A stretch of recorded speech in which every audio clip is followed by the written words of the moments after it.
football. It has its ups and downs. There's the players who kiss the badge and kiss the club goodbye, right after you've splashed out £100 to get their name on your kit. And the A-list striker who always sticks it in row Z. The good news is the Ladbrokes ACCA gives you auto insurance, free bets back and big odds boosts. So whatever else lets you down, it won't be your ACCA. It's a gaffer of an ACCA. From Ladbrokes. 18 plus, online and mobile. Minimum odds apply. Maximum 1 to 3 £10 free bets per customer per day. Up to £50 of boosted odds. Restrictions and T&Cs apply. BeGambleAware.org. Take time to think. Guys, it's Roberta's last day, so can everyone chuck in a couple of quid towards her cake? Oh, do you not think she deserves better than a kid's cake from the corner shop? She's worked at your office for 49 years. Give her a proper send-off. Just use PayPal to pool money together. Right, I know. Then we'll get a 5-tier cake, a karaoke machine, and a giant piñata. Don't just pay. PayPal. A PayPal account is required to create a pool. Pools are free to create. Terms and limitations apply.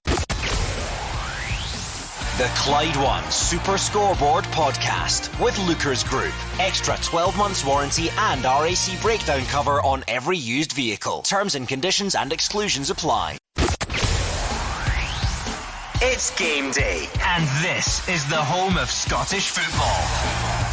It's Clyde One Super Scoreboard.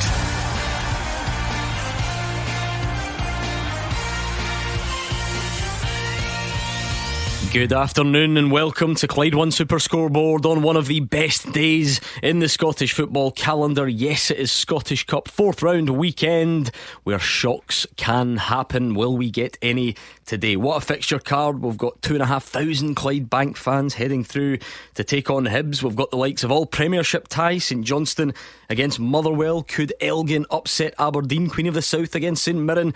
Later on, Celtic Kilmarnock. Rangers wait till tomorrow, and plenty more to come throughout the day. Away from the on-field action, Rangers have made a defensive signing, and sadly Scottish football is mourning the loss of an all-time great in Dennis Law. I'm Gordon Duncan, and joining me this afternoon you have Gordon Dalziel, Mark Wilson and Hugh Keevans. And while we mourn the loss of Dennis, he would like to think that Aberdeen, his hometown club, could come out of their free fall and not make a mess of the Scottish Cup tie at Borough-Briggs against the Elgin City.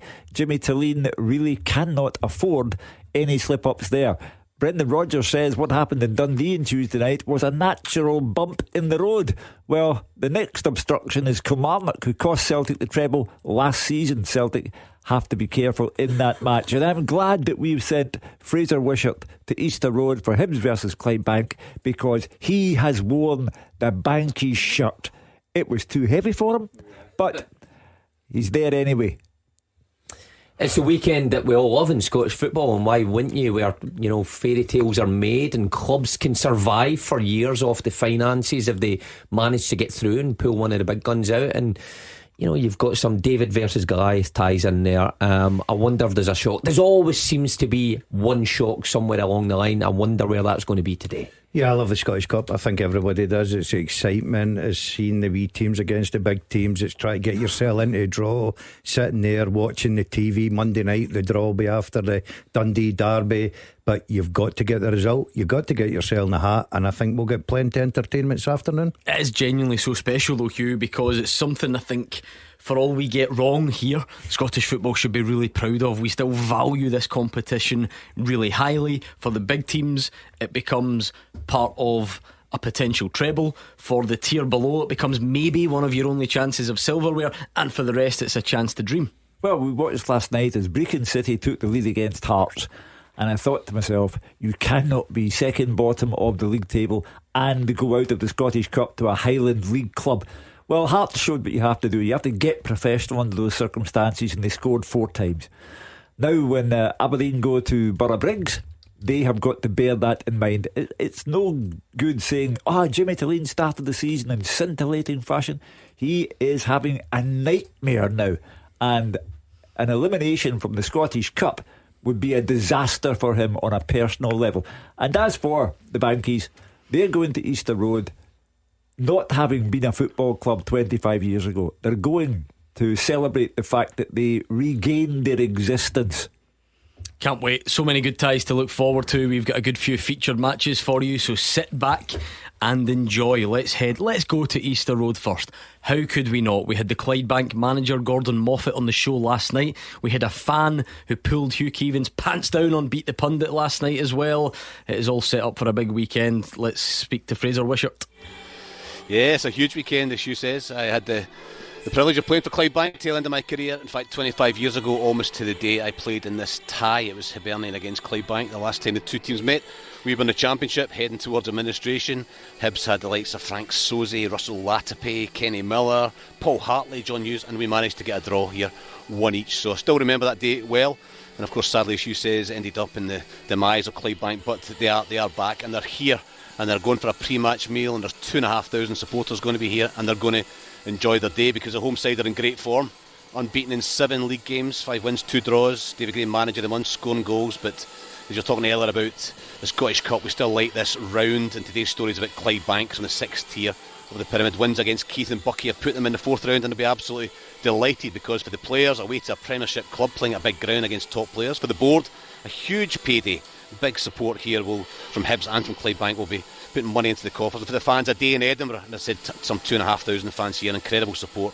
Players will still think they've got a chance though of getting that shock result. It might happen once in a lifetime, but they're thinking today could be their day. And the core of the squad has been together for quite some time. They've actually got players who have played at a good level, and I think most of the players are of League 1, League 2 standard. They're top of level 6 West of Scotland League. They're unbeaten. Andy Leishman, the goalie, played for Darvel when he beat Aberdeen. David Simon, Adam Hodge played for Kilmarnock. They were on their books not long ago. Nicky Lowe in midfield was running the midfield for Aberdeen in the Premiership. But of course, their chances of win, especially away from home, are slight because Hibs, they've had 8 games since the beginning of December, but they've had a fantastic run, and this will be a great opportunity for them to rest players. They made 5 changes, David Gray, to give those who haven't had a rest a chance, and also those who've not played some minutes. But big news for Hibs is that highly rated striker Kieran Bowie is back on the bench after he picked up that serious hamstring injury. They've got high hopes for him, and if he can stay fully fit, then he'll be a big help to Hibs as they try and climb the Premiership. But David Gray, I think, will be warning these players that they'll have to start the game well, not allow Clydebank to settle, make them nervous, and play at high tempo early on. But I just hope that Clydebank, no matter what happens here, can give their fans a few moments to cheer. I don't have the Clydebank team, but I do have the Hibernian team. They've made 5 changes. Out go the Cadden brothers, Triantis, Campbell and Gale, and in come Miller, Kwon, Molotnikov, Hoylett, and Kuharevich, who also returns, and been out for a month through injury. So it looks like they'll stick with their successful 3-4-1-2 formation. Jordan Smith in goals, Warren O'Hora, Rocky Bashira and Jack Iredale at the back. Across the middle, Lewis Miller, Dylan Levitt, Kwon and Junior Hoylett, with Rudy Molotnikov in behind 2 strikers, Martin Boyle, who's in form at the moment, and Miko Kuharevich. The subs, Josef Bursic, Chris Cadden, Ben Amos, Kieran Bowie, Nectar Triantis, Josh Campbell, Dwight Gale and young Lewis Gilly. And the referee today, no VAR, is Duncan Nicholson, and I'll give you the Clydebank team as soon as I've got it. That's a special cup tie, that, Hugh Keevans. Yeah, I'm not going to patronise Gordon Moffat and the players by saying, what does it matter, it's a free hit, etc, etc. Gordon Moffat takes his business seriously. The players take their business seriously, and they're not going there to be sacrificial lambs. They'll give it the best shot. They are very much the underdogs, but they will approach the game in a proper manner. And there's a lady who runs Clydebank, or one of the members of the committee, Grace, and I sent her a text today and I said, this is the day you saved the club for. And that's what I mean. Big day for him. I mean, Gordon's my neighbour, my mate. I've seen his good wife leaving to go to the game. I was telling you guys, she's never been to a football game in her life. Gordon's been managing for a long time now. She's making her way through Easter Road, taking the family. So a huge day for him, a huge day for the club, Clydebank, the town. But Hibs aren't taking it easy, are they? They've wheeled out a strong team. That's typical, isn't it? As a football manager, minute you get a big tie, Easter Road, hospitality, your missus gets her glad rags on. Come on. I almost feel like we've uncovered some personal issues there. Anybody specific? I think we just inadvertently opened some wounds that probably didn't need opened. He's in a funny mood today. The minute he walked in the door, I thought, I know. Let's move on, because some things are more important, the cup being one of them. Let's go then. A very different type of tie, an all Premiership one between St Johnstone and Motherwell. David Friel. Yes, Gordon, and the first of a double header between these two, a quickfire double header. There's a league meeting to come at McDermott Park again next weekend, but as you say, it's all about the Scottish Cup today. Motherwell want a long run in the tournament, and St Johnstone are actually out to end their curse in the competition after winning it in 2021. Since beating Hibs at Hampden, they haven't won a game in the tournament. That was over 3 years ago. Not only that, they haven't even scored a goal in the Scottish Cup since Sean Rooney's Hampden winner. 1-0 defeats at this stage to Kelty, Hearts, Rangers and Airdrie in consecutive seasons, so this is a big one for them as well. Staying in the Premiership is clearly the focus for Simo Valakari and his players. Actually expected him to go for this today, a bit all-out attack, but he's gone quite defensive by his standards with a 4-5-1, and maybe that's just a nod. He's wanting to just kind of get confidence up. He's been a busy man in the transfer window. New boys Sam Curtis and Victor Griffith, they start today. Curtis, a right back, arriving on loan from Sheffield United. Panama midfielder Griffiths, he had a spell in MLS, he went back home and now he's been given a chance to show what he can do in Scotland. A bit of an unknown quantity, but we'll see today. I think Valakari is also going to sign his fellow Finn, Roman Eremenko, the brother of Alexei, who played for Kilmarnock many years ago. He's expected to sign a deal soon. He's 37 but full of quality. A deal hasn't been done for today, but that might go over the line quite soon. St Johnstone, as I said, they need confidence. They haven't won in 9 games, and Motherwell are the favourites today. They've beaten them twice this season already, and Motherwell are actually unbeaten in their last 5 visits to McDermott Park. However, as you know, the form has been patchy up and down, and Stuart Kettlewell has a major injury crisis. I think at the last count 9 players were missing. Aston Oxford, the goalkeeper, Steve Seddon, he's out for months. Both are out for months. Paul McGinn is out for the season. Lennon Miller, Zach Robinson, Apostolos Stamatolopoulos, they were already out, and Liam Gordon can't face his old side today due to concussion, so Dan Casey comes in for him. Stuart Kettlewell, he's rang a change, he's 5 in total, but I do think he'll feel this lineup has enough to secure a result against a Saints team struggling for form and confidence. Stephen O'Donnell and Tony Watt also dropped to the bench. Marvin Coletta and Tawanda Maswanisi come in, and the captain for Motherwell today, Gordon, is one Andrew Halliday. So I'll just run through the teams for you. St Johnstone looks like, as I said, a 4-5-1. Andy Fisher in goal, Sam Curtis, Jack Sanders, Bozo McCulloch and Barry Douglas at the back. Jason Holt, Victor Griffith and Ben Sprangler at the midfield 3 with Ray Wright and Graham Carey either side of Mackenzie Kirk. Subs for St Johnstone, Sinclair, Raymond, Clark, Sidibe, Kucheravi, Stephen Kimpioka and Franchak. As for Motherwell, Archie Mayer continues in goals. Kofi Bammer, Dan Casey, Shane Blaney at the back. Marvin Coletta, Kai Andrews, Andy Halliday the captain and Ewan Wilson will be the midfield 4 with Sam Nicholson and Tawanda Maswanisi in behind Jack Vale, who is available to play despite his red card against Hibs last week. On the bench for Motherwell, a 16-year-old Jack McConnell, the goalkeeper, because Mark Connolly was cup tied because he played for East Kilbride. O'Donnell, Davor Dravkovsky, Sparrow, Zlatry, Kutrumbis, Moses Abiy and Watt, and the referee at McDermott Park is John Beaton, and there's no VAR. Oh, what a proud moment for Andy Halliday captaining Motherwell. If he's the captain that gets Motherwell papped out the cup, though, he will not be in here on Monday night, believe me. But looking forward to that. It's a bit different. It's not quite the romance. I don't think Motherwell and St Johnstone's romantic. They're going to meet each other again in the Premiership, but Motherwell taking a massive crowd up there, knocking on the door of 2,000. Young Jake and Zach are in the car. They've asked for a shout out on their way to McDermott Park. Lots of people heading there, and loads of people out and about getting Scottish Cup excitement. If I was young Jake and Zach, I'd be quite happy that St Johnstone are going defensively minded into this one, because the way they defended at Ibrox last Sunday, he's not so much Simo Valakari as Simo Harikari. Of course, former Motherwell player Simo Valakari. So looking forward to that. Right, let's go back to the ones that have got a bit of a gap in terms of the divisions they play in. Queen of the South, St Mirren, Roger Hanna. Yeah, I'm looking forward to this at Palmerston, Gordon. League 1, Queen of the South, of course, they're in 6th place, 3 points off the promotion playoffs, but they're unbeaten in 2025. I was down to speak to manager Peter Murphy through the week. I asked him about his favourite cup memory, and he scored a winner at Wembley for Carlisle United against Brentford in a Johnson's Paint Trophy, one day after his son Oscar was born. Oscar's now 14. He's at the game today as a Queen of the South fan. There are links between these two teams. Ex-St Mirren keeper Ross Stewart in goal for Queens today, and Queens, of course, they were finalists in this competition back in 2008. They only lost 3-2 to Rangers at Hampden. They reached the UEFA Cup in that historic clash with the Danes of Nordsjælland, so they know what's at stake in this tournament. St Mirren ended Queen's hopes in this tournament a year ago. Alec Gogic scoring the only goal in Paisley. He starts today. He's one of 4 changes back into the team with Stephen Robinson. They haven't 4 straight defeats since beating Rangers on Boxing Day in Paisley. They're not featured in the Scottish Cup final since they won it way back in 1987, and they needed penalties here to win at Palmerston. The last time they were here for a League Cup tie in 2020. Let's hope we've none of that nonsense this afternoon, Gordon, and it's all done after 90 minutes. I'll give you the teams. Queens make just the one change from last week's draw at Alloa. Harry Cochrane, once of Hearts, drops to the bench and Jack Bryden comes in. So it's Ross Stewart in goal at the back three.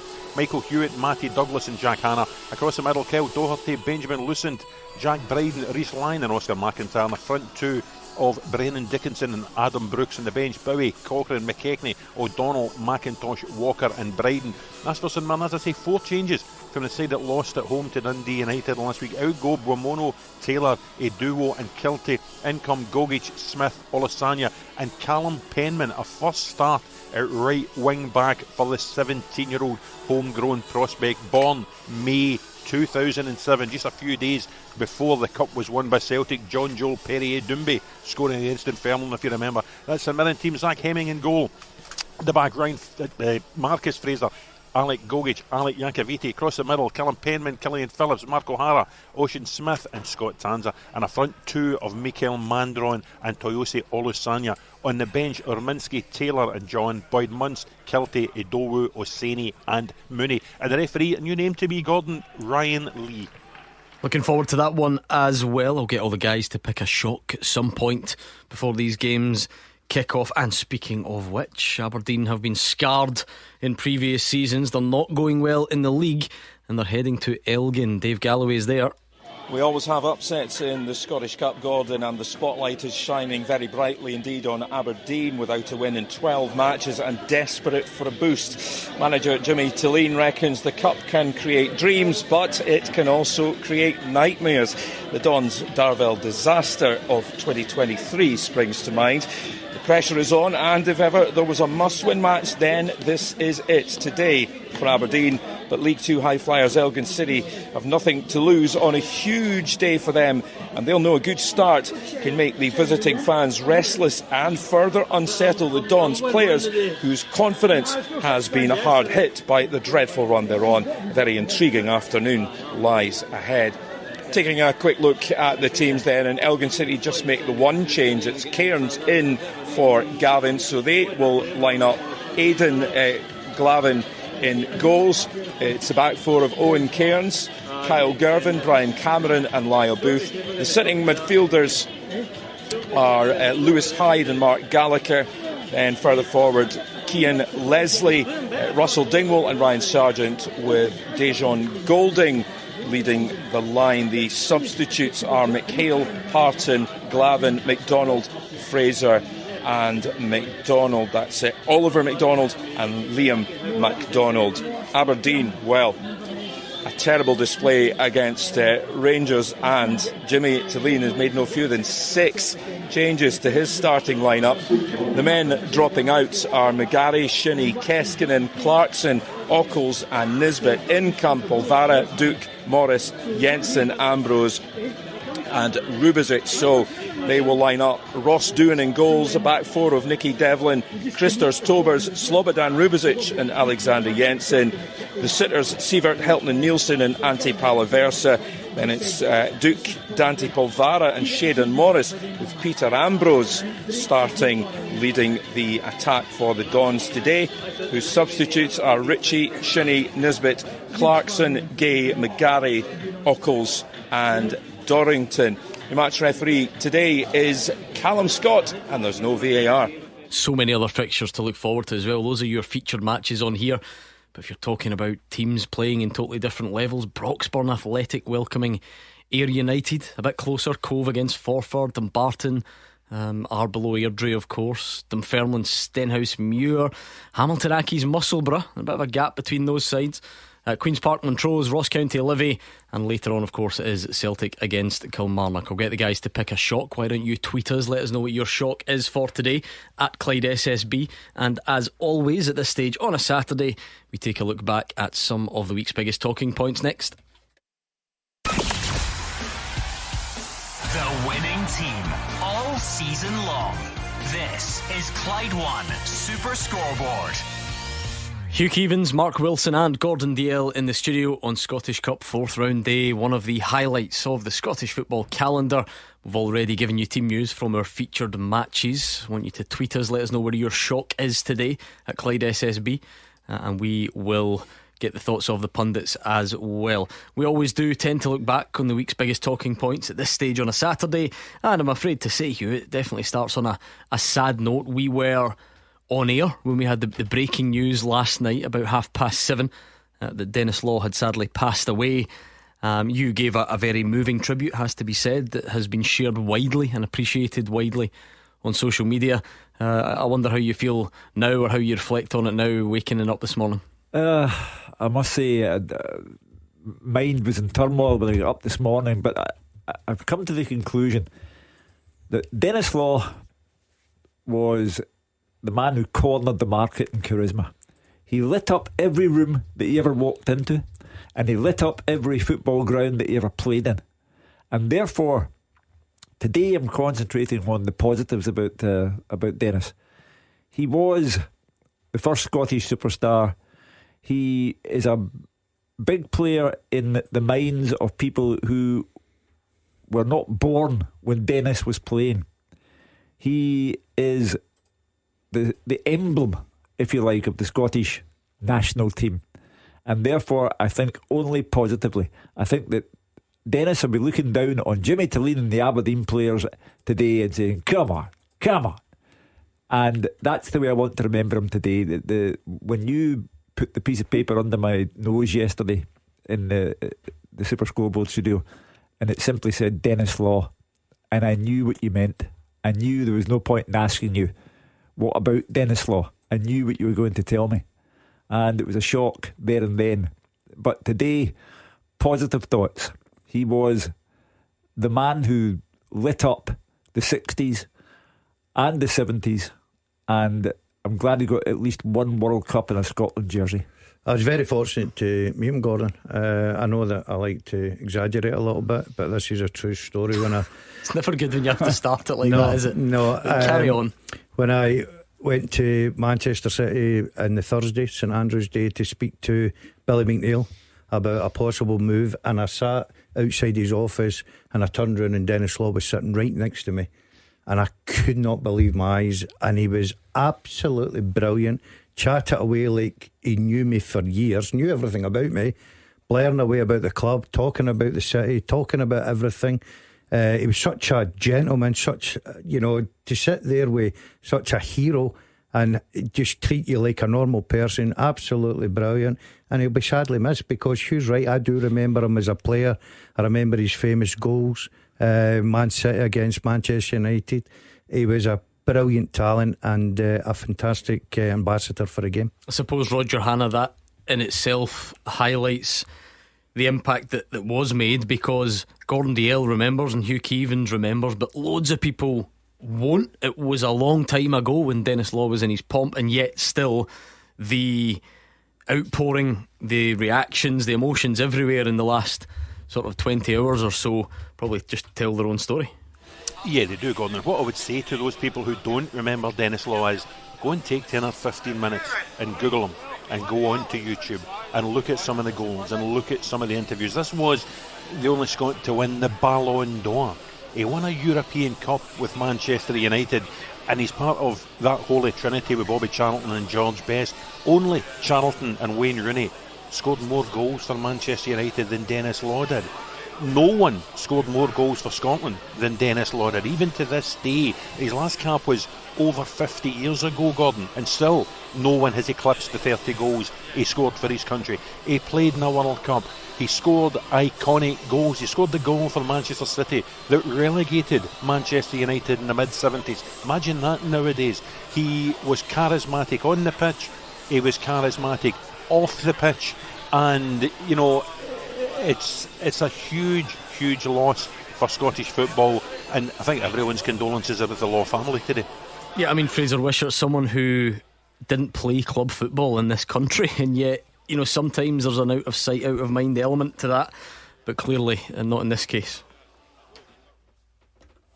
I have to say, I think that Denis Law was up there, maybe only just beaten by Dalglish as the best Scottish player of all time, and supporters and everybody can see those goals now and they know all about that side of him, but like you mentioned earlier on, he used charisma, and it's the stories behind the scenes that people want to hear about the person. And my story was meeting him when I was just 20 years old, 1985. My good friend Andy Walker and I were just young lads making our way in the game. We decided to go to the PFA Scotland Player of the Year dinner, and two of my friends worked in the hotel as wine waiters, so I went during a break to see if I could see my pals and just grab a quick pint with them, and I asked, where are they? And I was sent behind the screen. I went behind the screen, there's my two pals sitting having a pint with Dennis Law, and Dennis Law is just saying, I just need a break, lads, from all the nonsense. How you doing anyway? Chatting away for about half an hour with two guys just working in the place, and Andy Walker and I sat down like two wee puppy dogs, listening to every single moment that Dennis Law was talking about, and he just oozed class, oozed charisma. He was just a normal,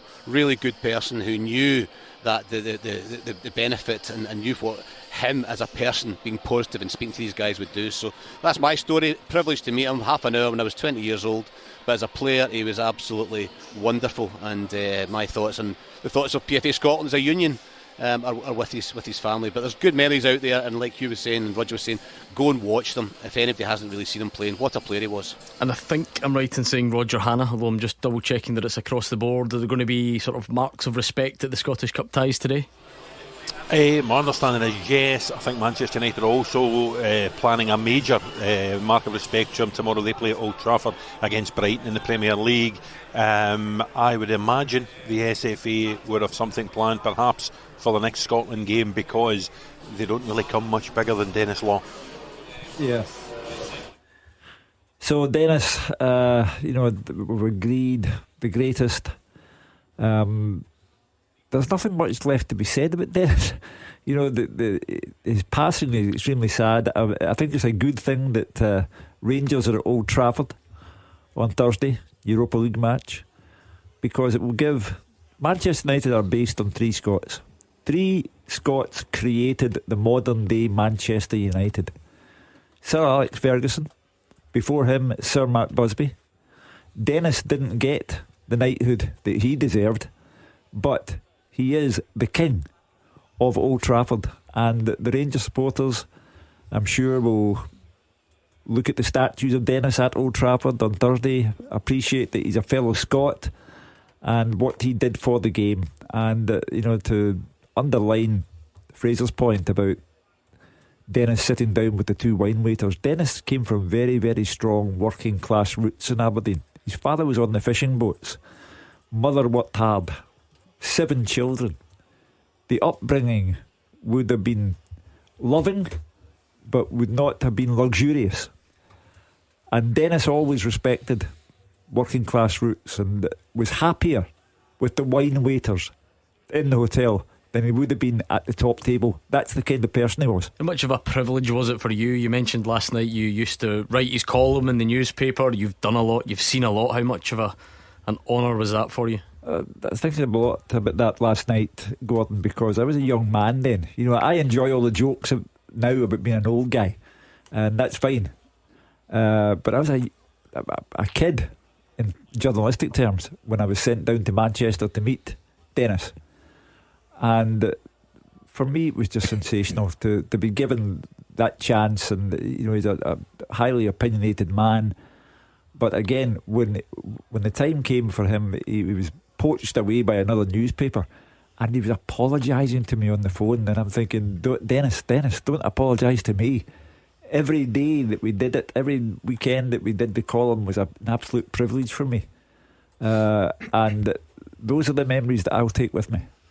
Yeah, well said. I think we'll leave it on that note. It's hard to do it better than Hugh does in these occasions, so we will leave it there for now. But for the remainder of the afternoon, I'd like to hear your memories, your tributes, your thoughts. You can tweet us at Clyde SSB. I'm sure many of you have got a story. Did you ever manage to meet the great man, or remember watching a game that sticks in your mind, or anything at all, big or small? Get your tributes and memories over to us, please, at Clyde SSB. For now, let's go back to some of the other talking points that would be doing the rounds away from the Scottish Cup 4th round today. Transfer window's been a strange one, Roger Hannah. It's been a bit of a slow start because we've had wall-to-wall football, so it's hard to focus on transfers when there's so many games going on. But Rangers have made a signing this morning. We mentioned it last night on the show. Rafael Fernandez, a new centre back. What do you make of that? Yeah, David Friel broke the story yesterday in Sunsport Online. In from Lille for the end of the season. There is an option, Rangers say, to make it a permanent deal. I think Lille were pushing yesterday for one of these obligations to buy, but I think Rangers are keen just to have a look at the lad. He hasn't played a lot of football. He moved from Arouca in Portugal's top flight to Lille 12 months ago. Not quite been able to break into a very good team at the top end of League One. Looking for football. He arrived yesterday, he got a tour of Ibrox, he got a tour at the training ground. He has officially signed this morning. I'm not sure whether he's got clearance yet that could involve him against Fraserburgh tomorrow, and obviously he won't be in the European squad for Manchester United on Thursday night, so Rangers fans might need to wait until next weekend to see him. But it's an area of the pitch that we're in desperate need of reinforcements for, Gordon. No Suter, no Casemiro. Robin Propper limped off the other night. It's left probably Liam Balogun and young Clinton Inciala to play against Fraserburgh tomorrow, and I don't think Inciala's in the European squad either to go to Old Trafford on Thursday night, so it'll be interesting to see who plays then. But Patrick Stewart says there's only 2 coming in this window. The first one's in, so you wouldn't expect a huge amount more business from Rangers unless the likes of Dessers, Matondo and Dowell get moved on.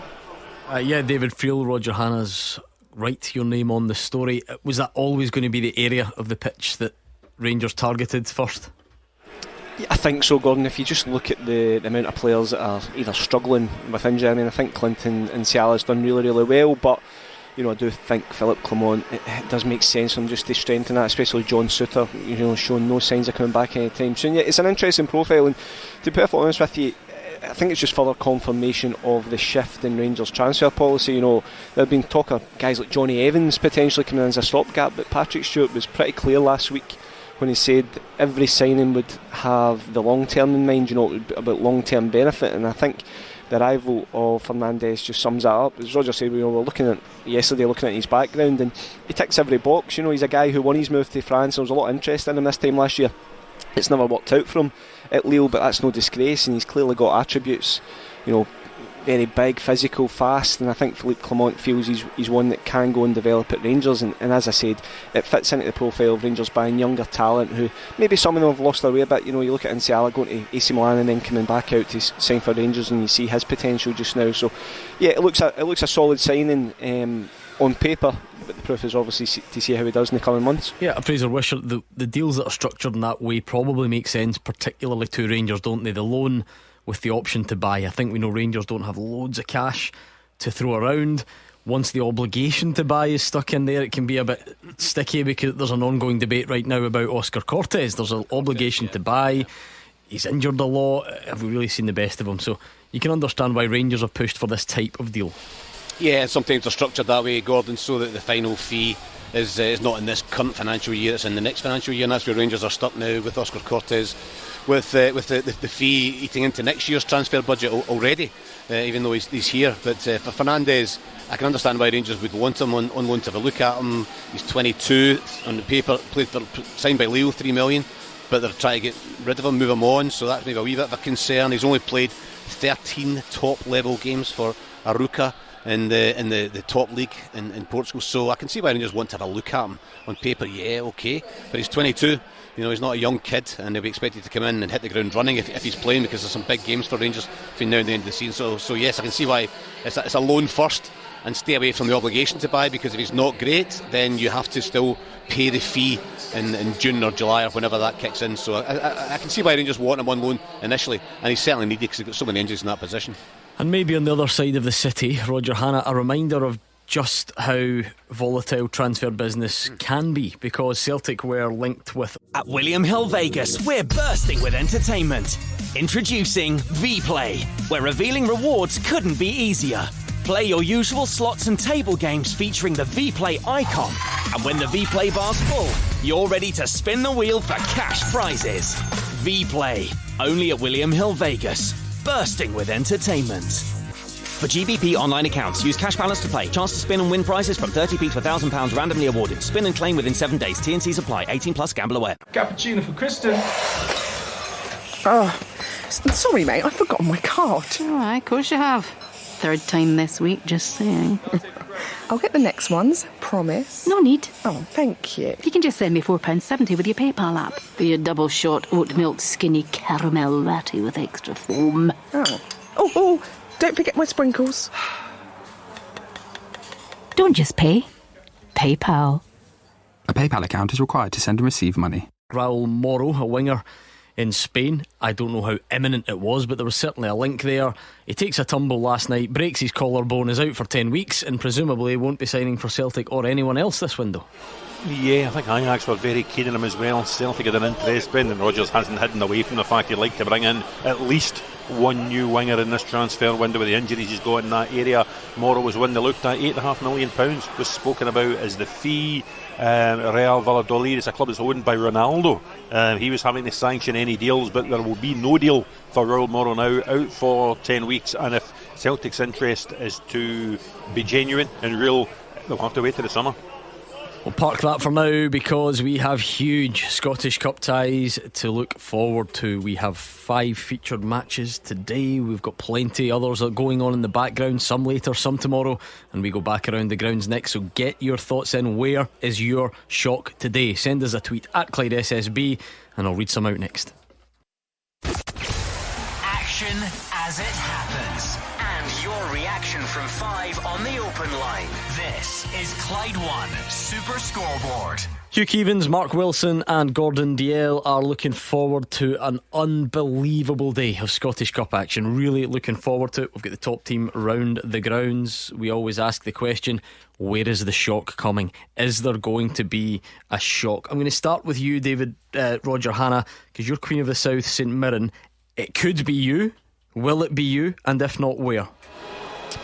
I'm not sure it will be me. I think St Mirren have probably got enough about them. I like to look at this St Mirren team. They've got an extra body in midfield, as well as Phillips and O'Hara. They've added Ocean Smith, who I saw play extremely well up at Dingwall before Christmas. I think he's a talented player. I just don't think they're ripe for an upset here today. It's not really a dramatic or an exciting one.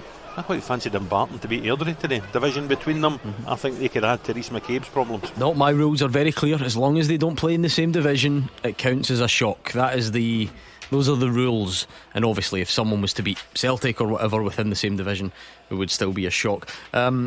Fraser Wishart, I'll ask the question, can it be done? Because if it does, you're about to witness one of the most memorable days in Scottish football history. Yeah, this would be even bigger, I think, than Darvel beating Aberdeen, because Darvel were at home at the time and Aberdeen were in crisis mode. But Hibs are flying and scoring lots of goals, and Clydebank it's away from home for Clydebank as well. So no, it's not going to be here. I just hope, as I said earlier, that Clydebank team give their fans something to cheer, because it's beginning to fill up to my right hand side with 2,500 fans. I like Roger, I'm not sure what any of the big teams have been in trouble. Maybe Aberdeen might be run close, maybe extra time with Elgin. Broxburn against Ayr, I think it's a tricky one. Broxburn are doing well in the Lowland League, but I think Ayr will just get through that one. My shock is going to be Stenhousemuir winning away at Dunfermline.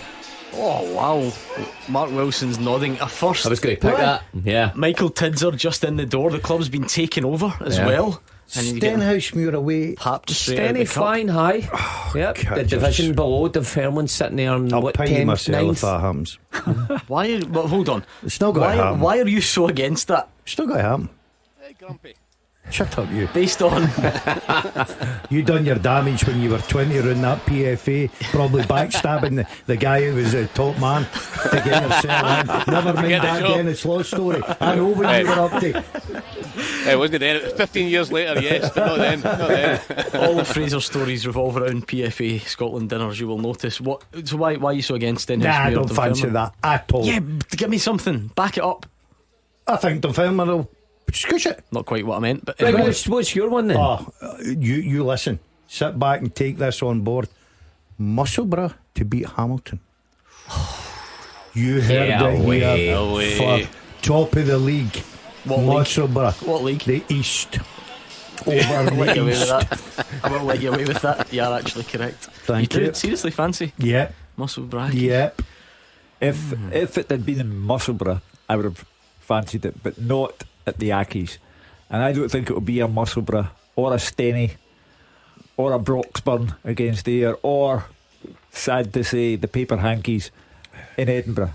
But conforming to the Gordon Duncan principle, third top of the Championship Livy to beat third bottom of the Premiership Ross County. How do you justify that?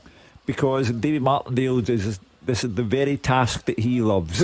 Where's Ross County's form in the Premier League? Oh, they're just away from home. They're just away home. from Ross County are at home. Right, okay. You don't even know. Hold on. You didn't let me finish, right? Away from home, they're really good, and it's given them a lot of confidence to take that into their home form this afternoon against Livingston. And the last example of their home form was getting turned over 4-1 by Celtic last weekend. Yeah, but Celtic and Livy, come on. Right, David Friel, you do not qualify for a shock. St Johnstone are having a bad season. I don't think them beating Motherwell at home would be a shock. But what this does do, particularly for Motherwell, these ties become really important, don't they? Because it is a tie you can easily lose. It's just a team in the same division, but if you do, pressure really goes on. Fans really get on your back. You know, these are kind of season defining ties sometimes for clubs in the Premiership. Yeah, it can be, Gordon. And also, I don't want to remind you, but in the last 2 seasons, Motherwell have gone out the Scottish Cup to Morton and Wraith. So yeah, Stuart Kettlewell, he made it clear at the start of the season, I remember speaking back in August, that he wanted good cup runs, he wanted to go deep into both competitions. Now he got to the semi-final of the League Cup.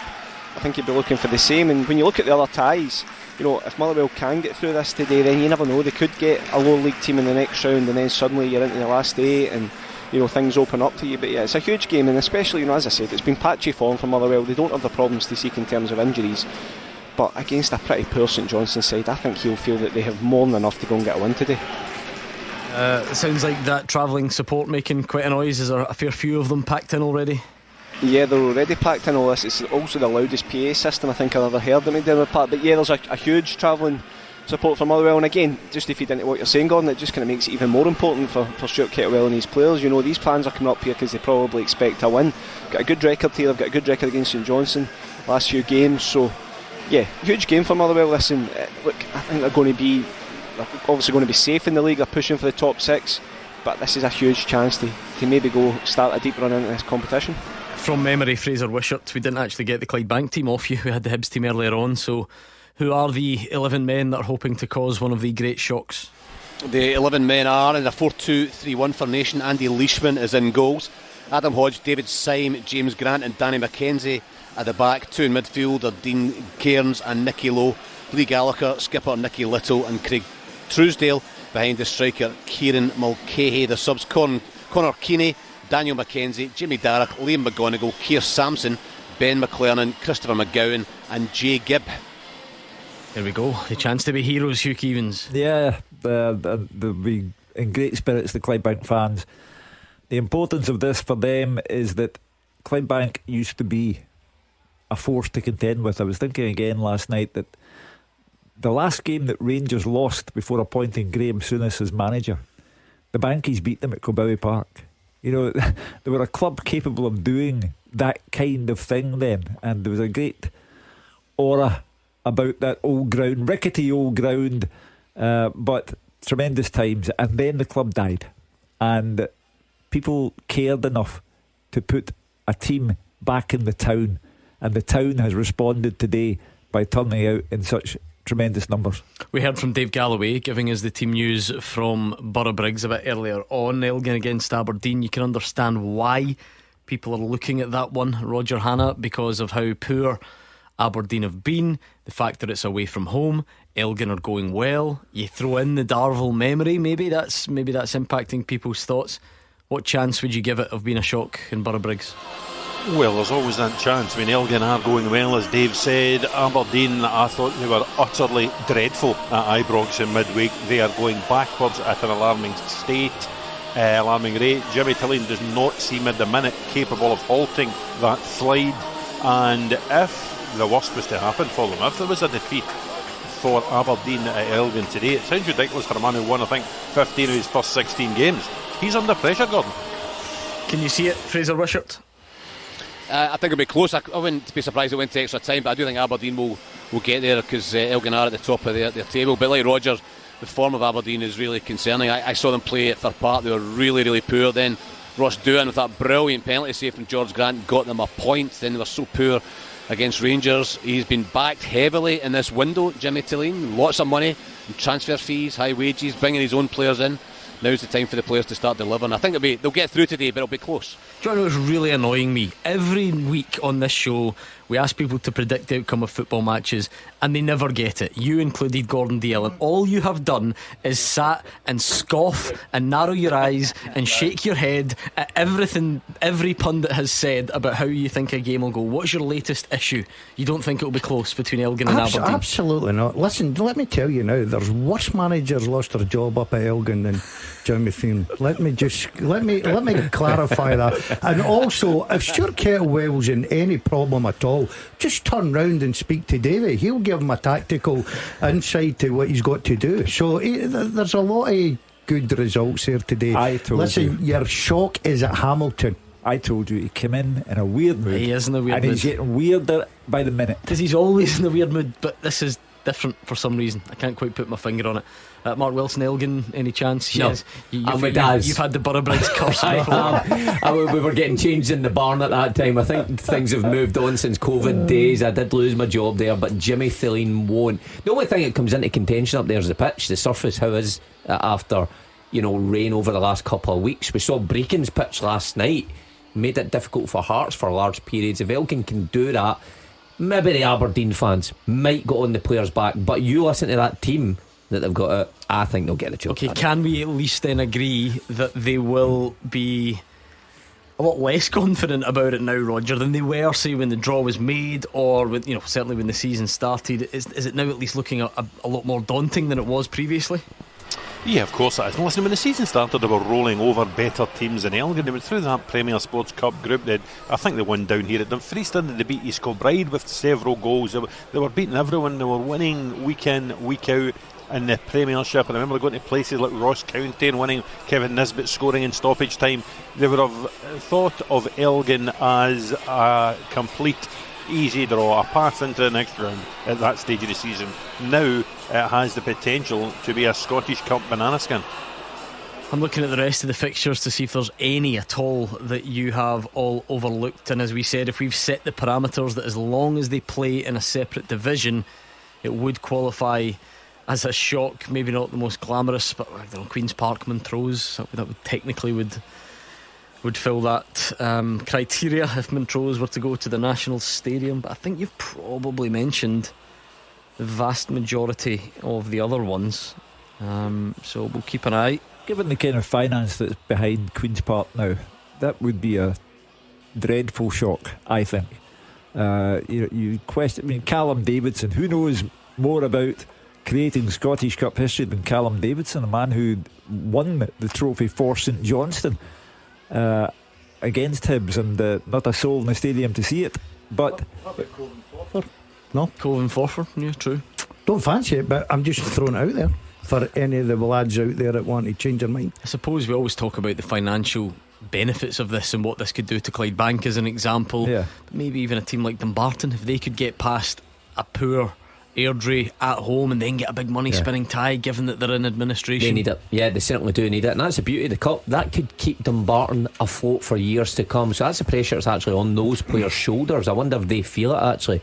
But similar in the opposite dugout, Rhys McCabe, never mind about finances, he needs a win because it's went pear-shaped for him.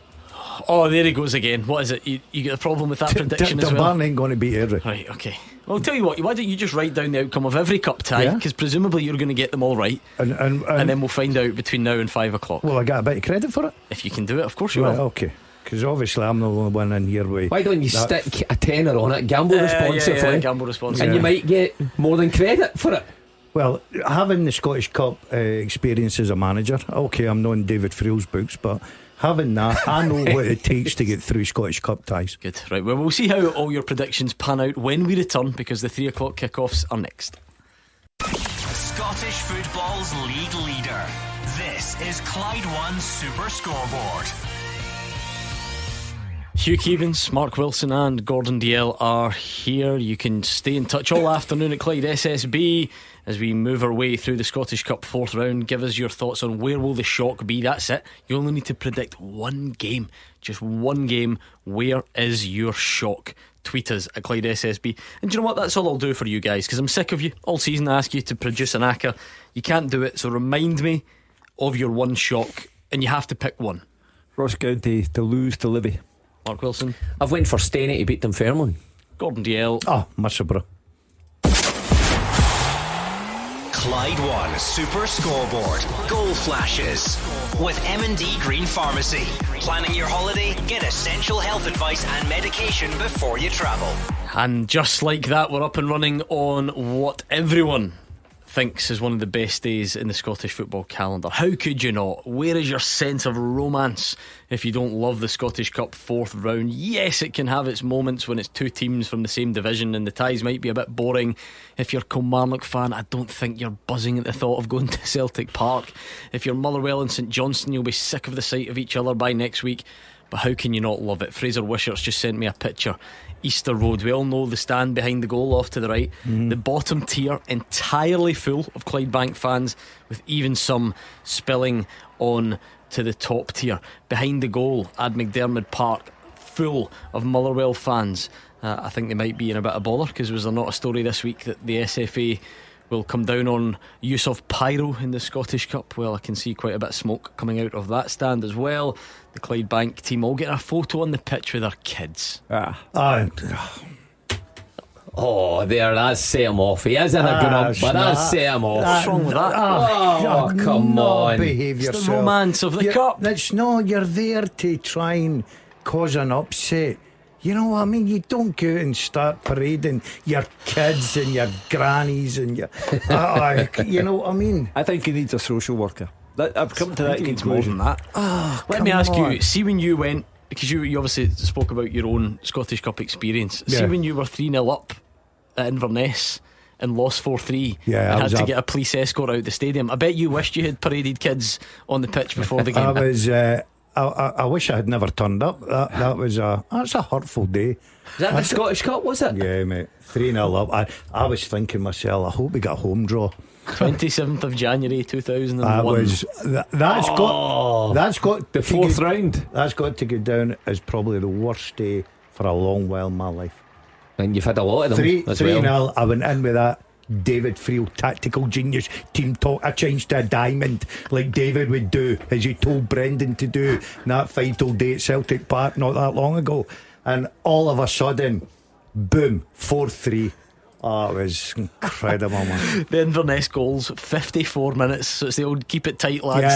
Yeah, that was it. Well, hold on. What were you thinking in the 54th minute when they scored? Were you thinking that's a consolation? No. I was thinking I might have to change the tactics here. 54, 60, 68 and 72 done by the 72nd minute.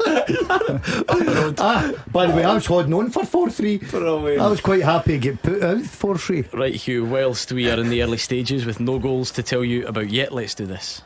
The first half teaser. With the scottishsun.co.uk/football for the best football news and opinion online.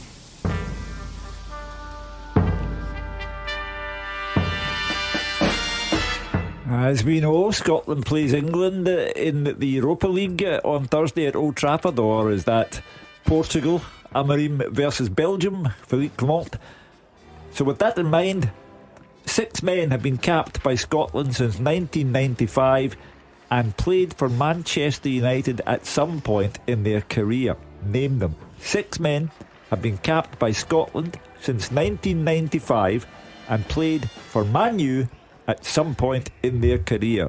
Name them. It's not that I didn't love your big intro there about Thursday night, but I just assumed it was Dennis Law related. Well, rather than Man United against it could be either.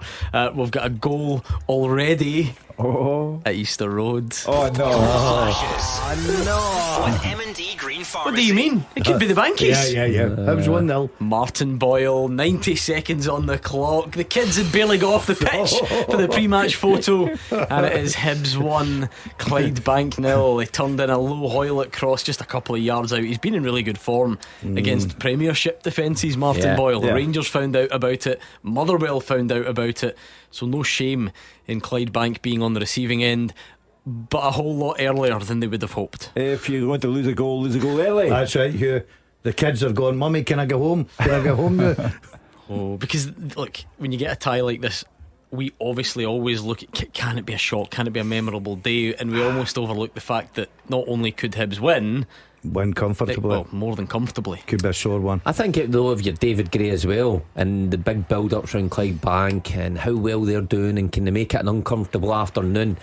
if you're going half an hour into that game and you've not broken the deadlock, it can become a bit nervous. So he'll be delighted just to get off and running really quickly. As a guy that obviously experienced losing a lot of heavy defeats, would you be thinking now, tighten things up? Or maybe I have to change my tactics here a little bit. It's part of the Moffat master plan. Lull them into a false sense of security. Go a goal down, but just keep calm.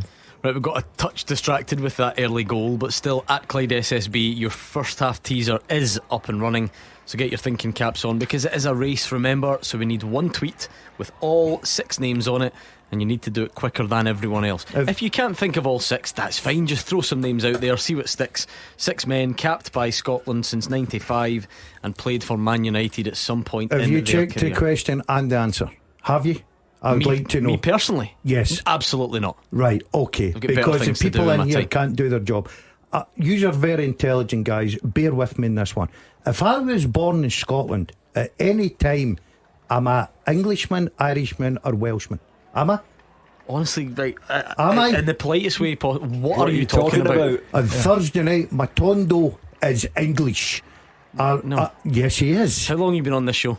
He was born in Just Liverpool. answer the question. How long have you been on this show? 14, 15 years. And every teaser we ever do, it's football nationality. He's a Welsh international footballer. He's Welsh. English. Tough. He was born in Liverpool. Oh, this is producer Dan. Producer Dan's worried. Dan wasn't even there. Yeah, he was away Thursday night. A blow dry. Don't even start me with him. Talking about Thursday night. Should have been 2-0 to Hibs. Molotnikov with a bad touch in the box. Oh, there you go, Dumbarton. Yeah, big shock. Who said that one? We've got a goal already. Airdrie needed Lewis McGrattan on 4 minutes. They could be doing with that. You wonder, because we've said before, what this sounds really harsh and grim way of looking at it, but what would it take for Rhys McCabe to sort of lose his job, because he's done so well previously and a lot of goodwill in the tank, and I'm not sure how high Airdrie's expectations are within the Championship, but they cannot get going at all. Yeah, they really can't afford to get out the cup as well. And we're chatting about finances for Dumbarton if they get through. I mean, Airdrie aren't really cash rich either, so a huge emphasis on Scottish Cup ties for both, or Scottish Cup progression, should I say, for both sides in that one. But for Rhys McCabe, he'll be looking to obviously get through and try and string a few wins together with, you know, a mind or an eye towards the next round of the Scottish Cup, should he get there. Is there a Philippe Clement situation in place there? There's some reason why they can't get rid of him. So that's a strange one, Hugh, isn't it? Yeah, he's because gone far too long now. There's 60 points there and he's won 6. I don't know any other manager that would survive that. Good start by Elgin.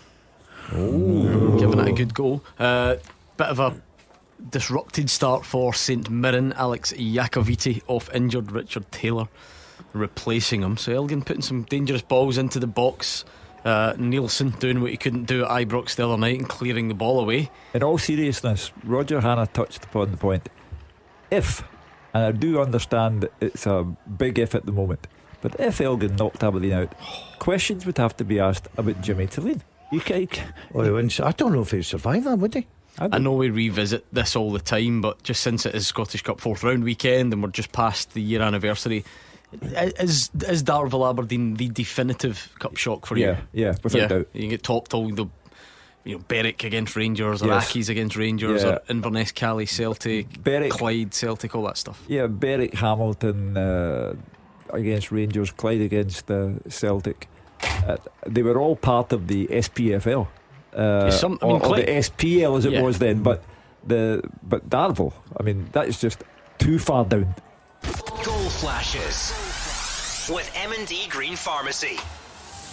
If there's to be a shock in Dumfries, they'll have to do it the hard way. 1-0 St Mirren. Olasanya tap in at the back post. It was a long throw, flicked on, easy finish, and the Premiership side are in front. Only 11 minutes gone. Queen of the South 0, St Mirren 1. Good start, especially when some people are looking at that fixture thinking this could be tricky. You've got to go down there, stamp your authority, get that first goal, and that's been a very good start for the you have got experience of that. 20 years ago this round, scored a 30-yard volley in there. Dundee United against Queen of the South, won 3-0 in the Scottish Cup. We got all the way to the final, I'm sure, that year. Yeah. Another goal. Goal flashes with M&D Green Pharmacy. 1-0 St Johnstone in the All Premiership tie. It is Mackenzie Kirk, a corner not dealt with, close range finish, and the home side have the advantage. St Johnstone 1, Motherwell 0. Oh, the one shining light at the McDermott Park, Mackenzie Kirk, clearly a young man with a big future, and Simo Valkyrie, he could be doing with the result as well, because they're 9 points adrift at the bottom of the table. And St Johnstone, like everyone else, they could do with being next round and getting Celtic at Celtic Park or Rangers at Ibrox. It's not a great start for a big travelling support. It's well documented that Kettlewell's got a lot of injuries to key players, but he'll still be expecting to go up there and get a result. St Johnstone, I watched them against Rangers at Ibrox. They were absolutely dreadful all over the place, but good start for them. Yeah, it was Carey flicked on by Griffith at Archie Mayer, who of course is now in goal because Aston Oxborough has broken his thumb and is out for a few months. He did make the initial save, but then Kirk scored from close range. So we've got goals going in all over the place. Motherwell trailing at St Johnstone, St Mirren winning at Queen of the South, Hibs won up very early against Clyde Bank. It looks like we've picked the right games because those are our featured matches. Goals going in. Aberdeen haven't threatened yet, so it might take a bit of patience there with it being away from home. An astonishing stat that David Field came up with before the start of the St Johnstone game, that since winning the Scottish Cup, they haven't won a Scottish Cup tie since then. That's 3 years ago. And not only that, they haven't even scored a goal. So they've broken that duck. Yeah, it's remarkable, Quite isn't it? something. Straight out in the first round. Well done, time. David Friel. He's a man. Yeah. His finger on the pulse. He They're breaks on, yeah. stories. He's got stats. You love his tactical. Oh, he's tactical. input. He loves a he's a man diamond across everything. in the middle of the park. Is it like a diamond, does he? I'll be telling the team to change the diamond shortly. What you call a diamond. A diamond? Is that what you call a diamond? Remember on Thursday night we came up with the discovery that our favourite Gordon Dalziel-ism, and there are many, is when you take a perfectly normal footballing phrase that everybody else uses, and when you use it, you say what I like to call before it comes. So you'll say, for instance, you'll go, Celtic have got Johnston, Carter, Vickers, Trusty and Taylor in what I like to call the back four. And me and Mark always look at each other and think, well, everybody calls it the back four. No, I don't. You know, you'll say, like, and you do it quite a lot, and we like it though. I don't dislike it, and I have to give hats off to a guy in the gym this morning. I thought this very quick, right? So he came over and just said, like the show or whatever, and he actually said, I know this is really uncool, but can I get a picture? And just as you lean in for this, the pose, he goes, this is what I like to call a selfie. That was very amazing. So he's obviously caught on straight away. I want more people out there saying it. Okay, Airdrie home and host.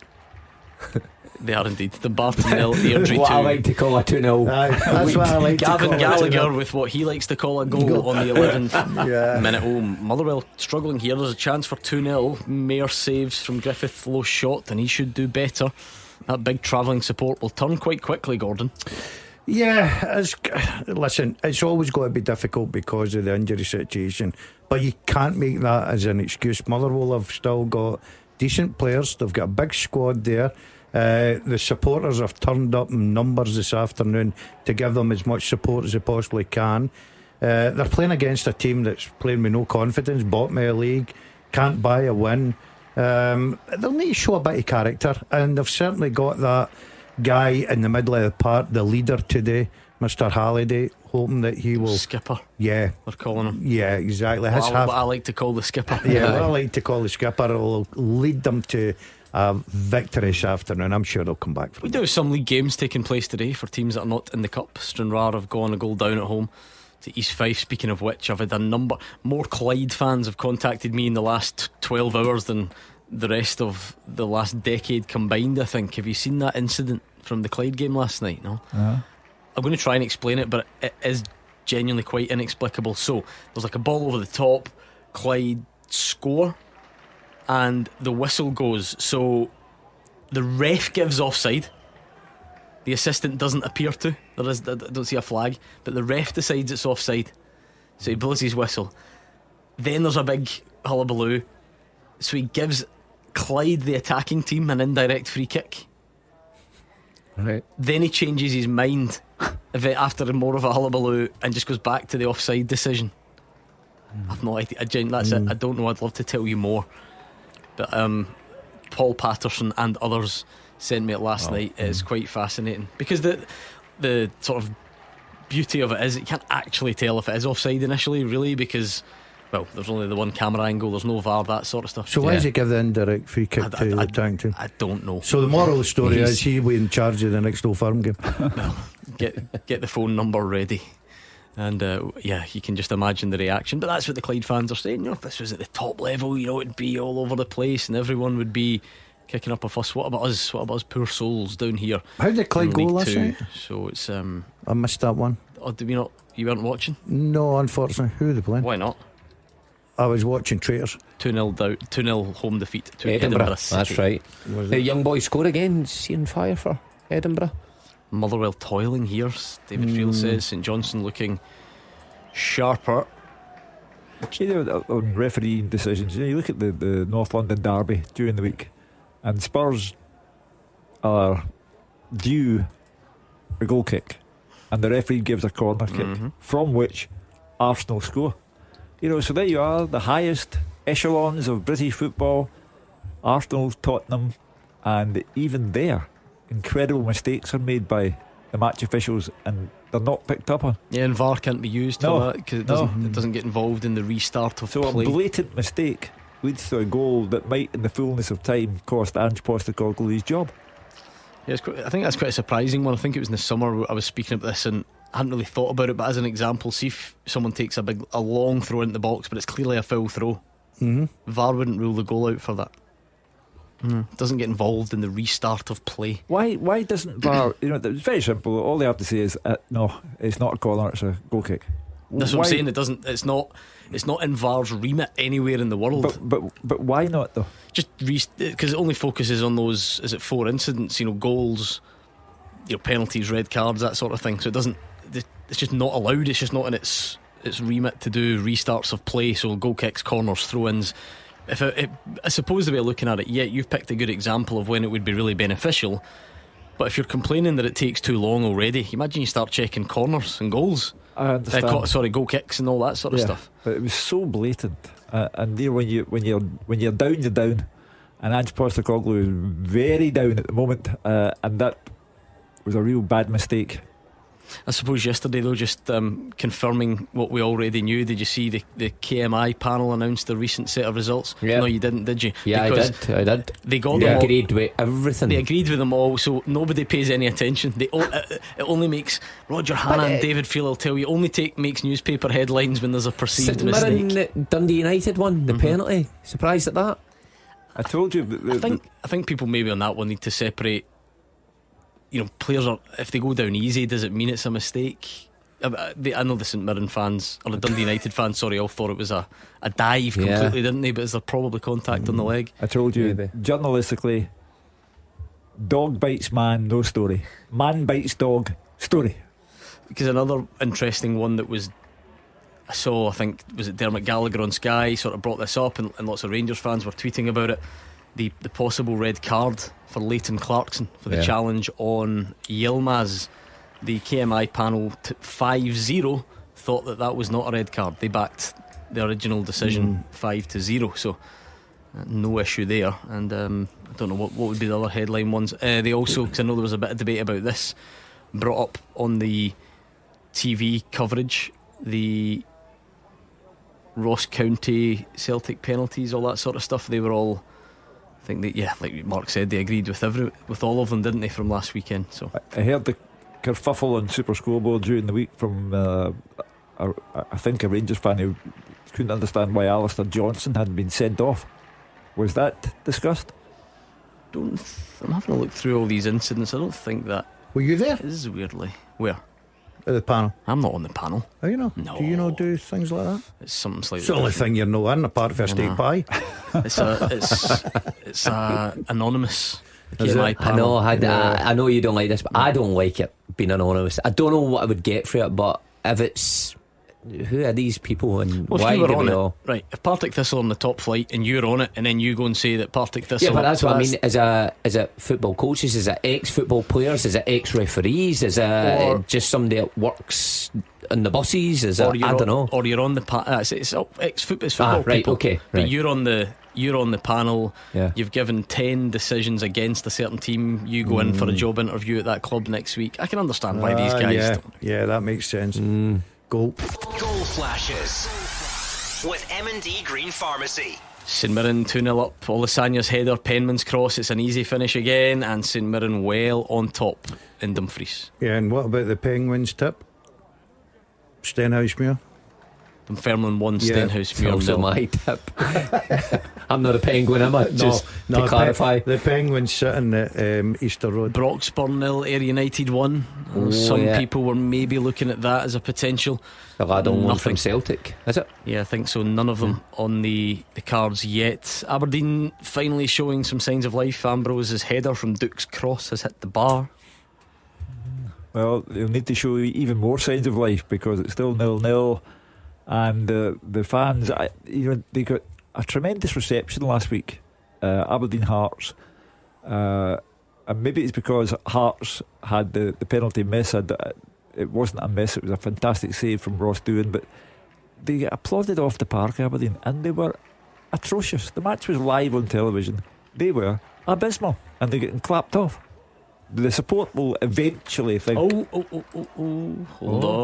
on. Goal flashes with M&D Green Pharmacy. Your Hughesms have stretched to the north of the country. Elgin 0, Aberdeen 1. Shaden Morris with the goal. Midway through the first half, it was Duke's cross again. Morris finding the back of the net. So there we go. Up and running. No shock in the cards there.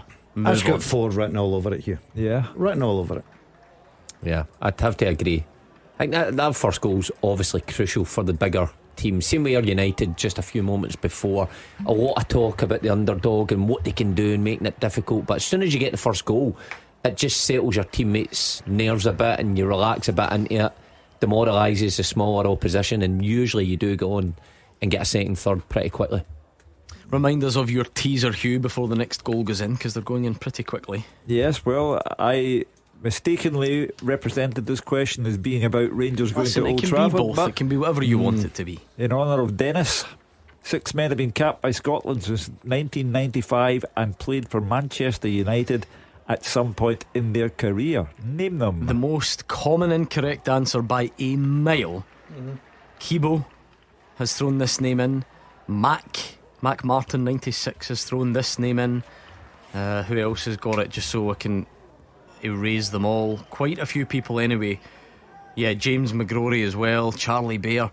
None of them, Hugh, I think have got it right, because Brian McClare is not on the list, is he? No, he's not. Brian McClare's got to be in the He's list. got to be number one in my list. No. He's a Scottish international that played with Manchester United. Has he been capped since 95? He must be the same Brendan age as me. McClare. Brian Aye. McClare, is he not? Has he been? I didn't ask what age he was. It says, Right, has he okay, been I'm off. capped since 95? There's a guy in there I know he played centre forward and I can't remember his name. Don't you give any away, please. Blonde hair, centre forward. He was, isn't he? I can't. What's his name? Not particularly, if I'm Yeah, he being honest. was. Yeah, quite a handsome looking boy. played up front, centre forward. Seriously? Didn't get a lot of caps with No, Scotland. honestly, don't know who you're on about. Handsome, is he? I'm not trying to throw you off the scent. I'm looking at the list. There is no one Are of you that centre description. forward on there? No. That's not him now. I really want to know who he means. I know. Who is this handsome centre forward? I had it a minute ago and I was going to tell. Come my on, fella- this is like the Who Am I early Oh, on. I'll get his name. Scott somebody. Scott McGarvey. McGarvey, that's a very. He's is not he on the list, no. Oh, there he Who's is. Scott McGarvey? Played centre forward with Man U. Yeah. When? Cap for Scotland. Oh, there's your shock. Oh, One day. come on, Gordon DL. Hamilton But Ackies. still early. Hamilton Ackies 1, Musselburgh 0. Stephen Hendry with the goal on 24 minutes. Still fancy it? Yeah. None Yeah. of these are getting a shock today. I don't think there is any big need ones. one. I got Broxburn in the last round against Stranraer, so We need one. My shock is you turned up like somebody for West Germany's 1972 squad. You like that, eh? Paul Breitner. That's good, white Adidas number on today. That is, isn't it? That's nice, classic. I'm just missing the Germany badge. Right. I was worried for him because when I came in, he was sitting on the couch in there eating pea soup with don't a that- white t-shirt don't on, and I that- don't thought, a great choice. You got a number on the back of that? 4. No joke. Fashion. Scott McGarvey did not play for Scotland. Did he not? Nah. I've never heard of Scott McGarvey. Yeah. I remember him well, but centre forward, eh? But I don't think he's ever international class, the fella.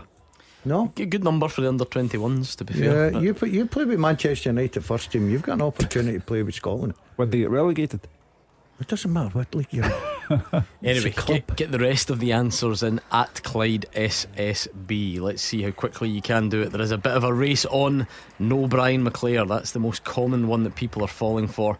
Don't think he's been capped since 1995. I've slipped my paper to Hugh for it to be corrected. Yep, I've got 4, so we're missing 2, Daz.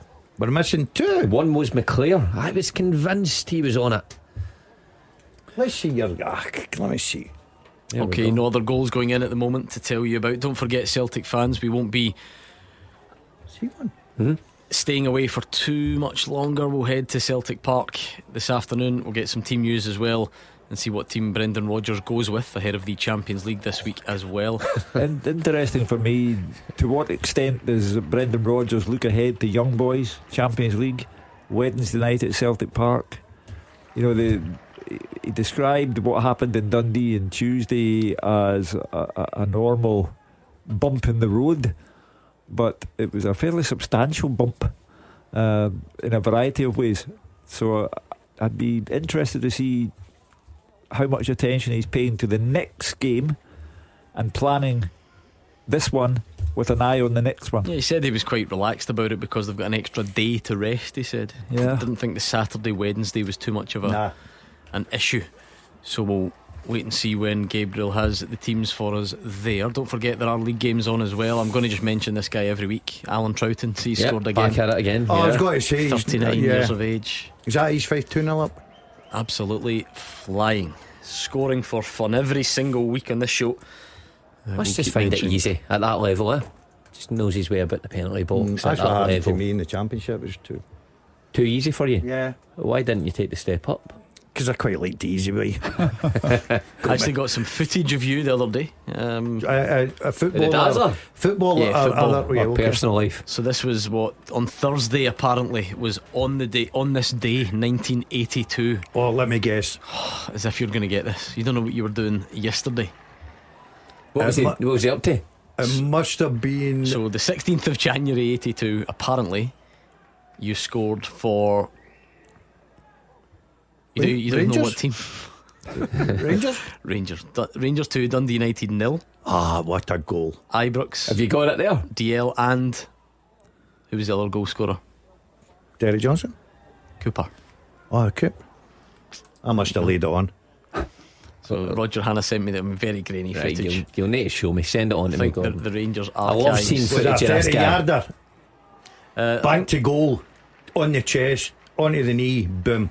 There's your dinner there, lovely apples. Diving header, I think. Diving header? Yeah. I was well known for old diving. You genuinely don't remember the goal, no? No. An action that's been phased out in today's game. A diving header. You were a master at it. It would appear that you thought you'd scored before that and it was cleared off the line and you're going raging at the officials for not see this. giving Hold it. on. But then you eventually do score. Where's it at Ibrox? This is your goal. This is the one that stands. This is. Oh, look at that young boy. Oh, what a By the goal. way, I'll give you that. That's a decent finish. That's a Kyogo run, isn't it? I don't know what the defenders are doing there. Look at you, mate. I tell tell you, no wonder. Big black hair. No wonder I was popular with the females in the days. Got to say, I was a handsome chappy, wasn't I? No. Feather cut, big ears, big nose, everything stood out.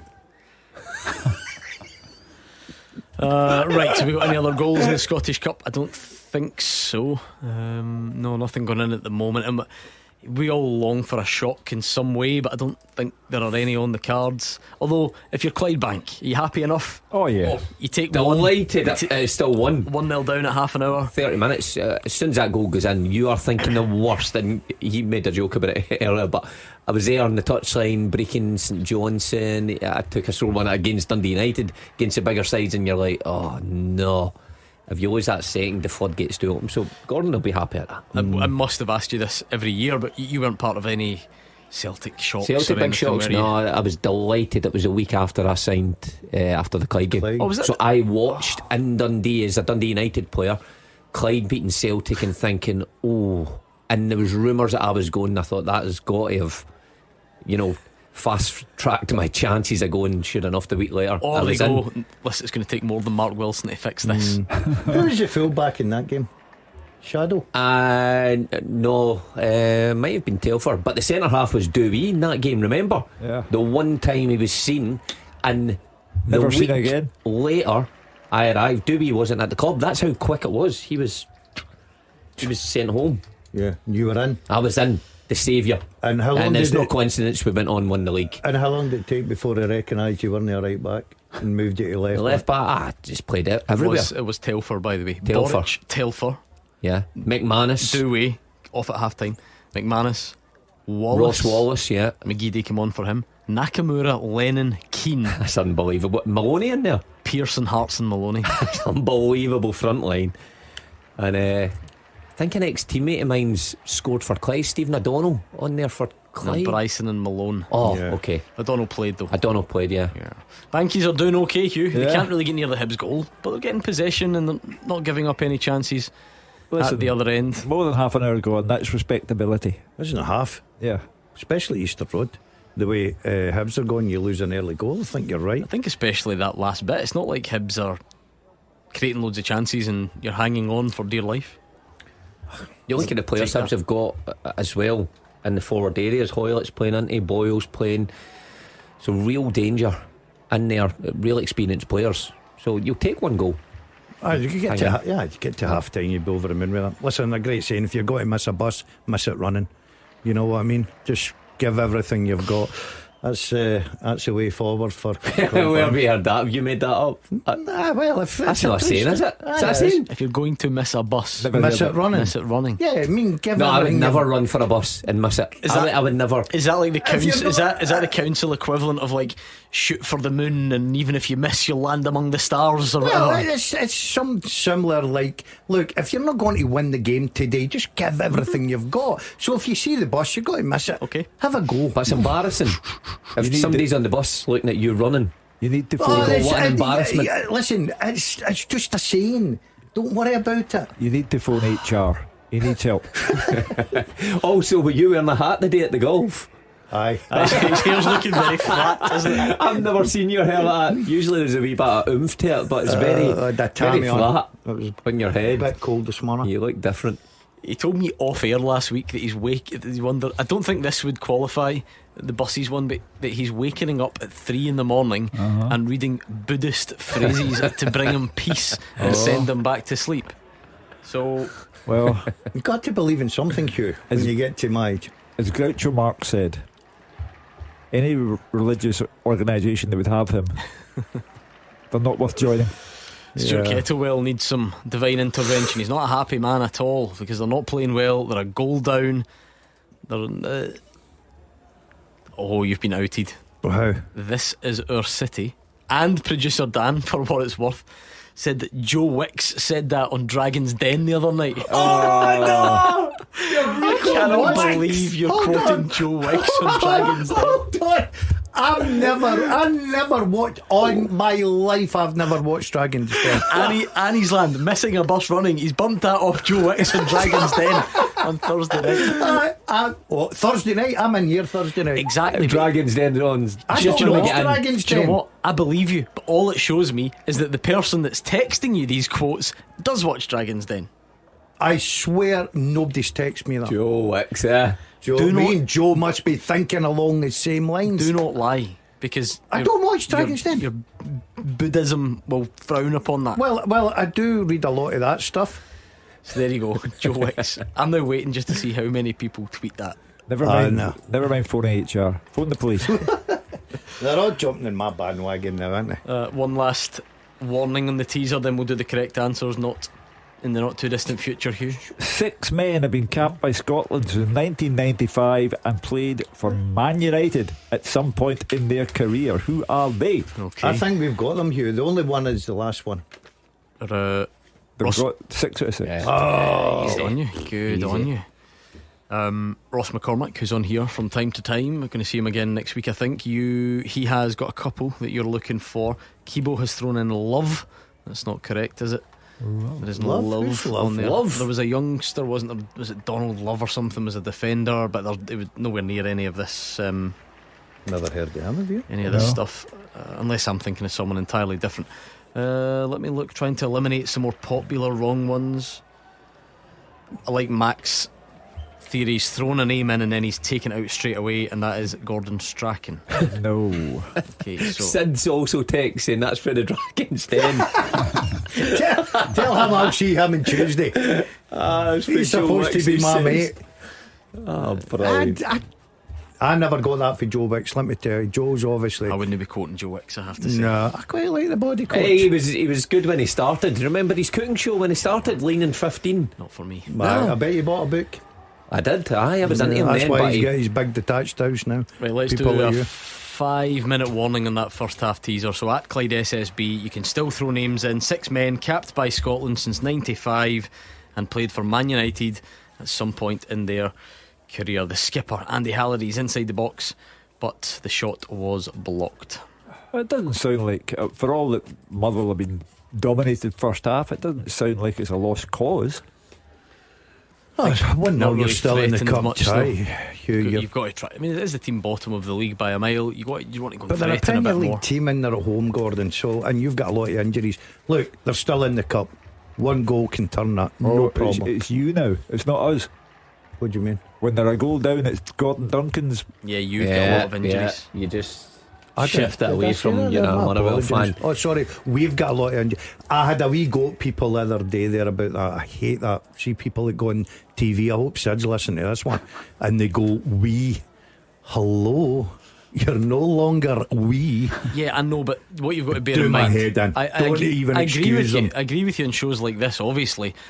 But the rise of club TV is where that's come from.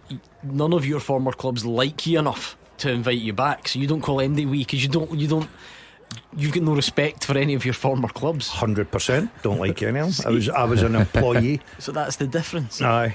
I thought also it was very disappointing.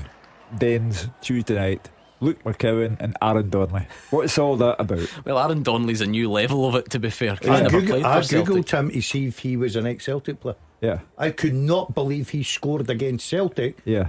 And stood there, and I'm thinking, he's not celebrating. He must be an ex-Celtic. So I started googling him. Because you all gave it tight to Halliday in here on You can't. semi-final day. You can't give it tight to Andy. It's gone too far now.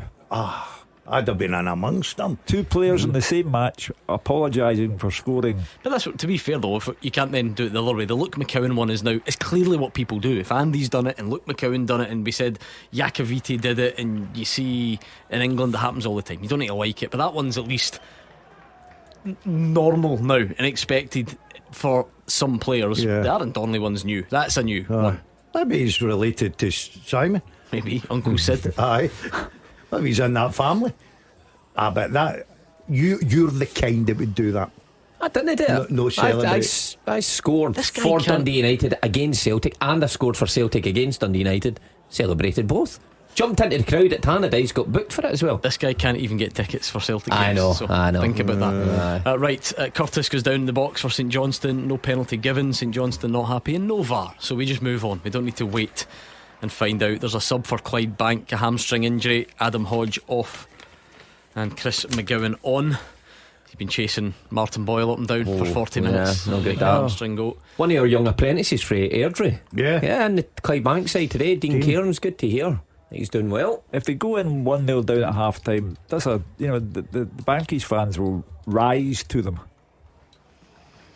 Yeah, I think clearly you're wanting to maintain some respectability. They've done that up until this point. Only 1-0 down. Not like there have been living a charmed life either. So I think most teams, by the way, in our league would kind of fear going to Hibs just now anyway. Exactly, the way that they're playing, never mind Clydebank. So Rangers, they can hold their heads high. Rangers lost 3 goals there. Motherwell lost 3 goals the following game. Yeah. Not an easy task. This is just going to keep going because people might be listening on, you know, smartphones and streaming the show and whatever, and might just be a couple of minutes behind or whatever it may be, because now Craig has tweeted, here, DL got that saying about the bus from Dragon's Den and Joe Wicks. It was on during the week. Yes. No, I know so many of our listeners watch the old Den. I know. I do. I go home on a Thursday and I catch the last half hour. Not for me, that. Dragon's Den? Nah. Peter Jones sits there with his multicoloured socks on. He's raking the cash in. I wouldn't ask him for 50p for my bus fare. Never mind asking him to be a partner. He is in some mood, isn't he, today? He is, aye. What's up with you? Did you not play well at golf? I played brilliant. I'm on fire. I think and he's. I've got my new, blood sugar levels recliners to look forward to tonight. Has it arrived? Oh, full lot. 3 recliners. I've got a big for a man who lives on his own. I've got a big suite, right, and one single one for a daddy sitting there with my. Sounds bad the way you put that. There's multiple recliners in your living room, and you live everything's alone. now with a recliner. Yeah. Wait, you come never have in my any house, guests in I am not. I'm not setting foot in your house. Believe me. You can get a blanket. Do you keep the polythene on it? You're the type of guy that would keep the wrapping on it. Yeah. Oh well, I don't nothing up with that. Nobody will ever sit in A1s. In League One, Annan are behind at home. Inverness, Kelly Thistle have scored Alfie Bavidge 5 minutes before the break. Right, just in case we do get any late action in the Cups, Hugh, let's do it. The first half teaser with thescottishsun.co.uk/football for the best football news and opinion online.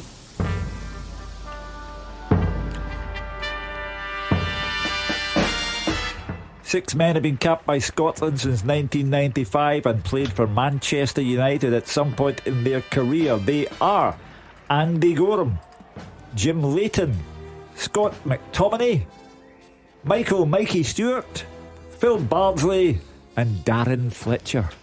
Brilliant, a really good effort on those. Such a impressive list of people who got loads of them right at Clyde SSB. Third place was Gordy B. Well done to you, Gordy. Second place on the first half teaser was Stamperland Bowling Club. And Celtic Stats and Trivia, the winner of the first half teaser. Well done to the lot of you. Broxburn Athletic 0, Ayr 2. Jay Henderson with a penalty, so it doesn't look like there will be a shock on the cards there. And I just don't know when we're going to get one. Aberdeen are still 1-0 up. You're needing something. You need something to change there. I don't know if we're going to get one, but we'll keep plugging away in the hope of causing an upset. You're entitled to look at that and think, is that it? 1-0? 45 minutes against a Highland League team? No, Elgin are not Highland League. They're still in the league and they're going well. It's away from home. Aberdeen are terrible. I think you would just take any win there. Oh, get through. Hugh, going back to when I played for Celtic, I remember me telling you we went to Berwick Rangers and we only won the game 2-0 live in Sky with all the players, and I mentioned Freddie Lundberg was there. It was frozen, but still we won 2-0, but we didn't care sitting on the bus. It was just get through it next That's round. the one you said Freddie Lundberg gave a team talk in the huddle that he wasn't meant to do, didn't you? I did not get the memo. It was only the captain allowed to speak. Look at Tamworth last week. Yeah, they were all good. The way to extra they time. were good. And they would have got their replay if it was in old money. Remember those days? They were the brilliant. replay anymore. I remember with Wraith Rovers and teams like that, you would go and play Rangers at Starts Park. See, if you're doing away with replays, would you do away with extra time as well? Yep, I would go straight to penalties. Aye, nothing good ever happens in extra time. Tamworth they do the hard bit, then they lose 3-0, and you think, waste of time. Exactly, and their players obviously are part-time, not as fit. No, I would give them a good chance and just put it go straight to penalties. They've done the job. Because I think, Ange Postecoglou said it, didn't he? It is quite a nuanced debate about scrapping replays, because yes, in that exact instance you feel for Tamworth and they deserve their replay and their big payday and so on, but there are so many games. I know. I love the replay. Nah, not for me. We were always on 500 for a win, 1,000 for a draw. What a way of thinking that is. Brilliant. Motherwell fans have travelled in their number and they are not happy. Graham Carey now fires over from 12 yards not going well for the Steelmen. St Johnstone 1-0 up. There's a goal in one of the quieter Scottish Cup ties. I don't think it would send shock waves, but nevertheless, Cove Rangers 1, Forfar 0. Adam Emsley scoring just before the break in that one. And a much quieter goal scoring episode for Hibs than many expected. They took the lead against Clydebank with 90 seconds on the clock. Nothing. Oh, Hugh Keevins. Oh, Ross County 0, Livingston 1. And it's Robbie Muirhead with the penalty. I think he's picked very wisely there, because there's only a few places between them. But I said it, the rules are, if it's from a different division, it counts as a shock. I think he's picked wisely. Ross County 0, Livy 1 on 46 minutes as well. I think you could be right with that, Hugh. It's the type of fixture that Davy Martindale specialises in the Scottish Cup. The man's just a pest. And in a good way, I'm sure he would say. In a good way, yes. You scoffed at that as well. Yeah, I'm still going to scoff at it.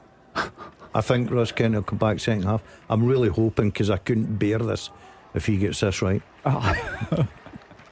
Mr. Happy. Oh, yeah, I'd feel I've had a poor day. Three recliners and he's still not happy. There would be quite something if Hugh Keevins was the only one who got his Scottish Cup shock correct, because he's not the best tipster, as the world knows.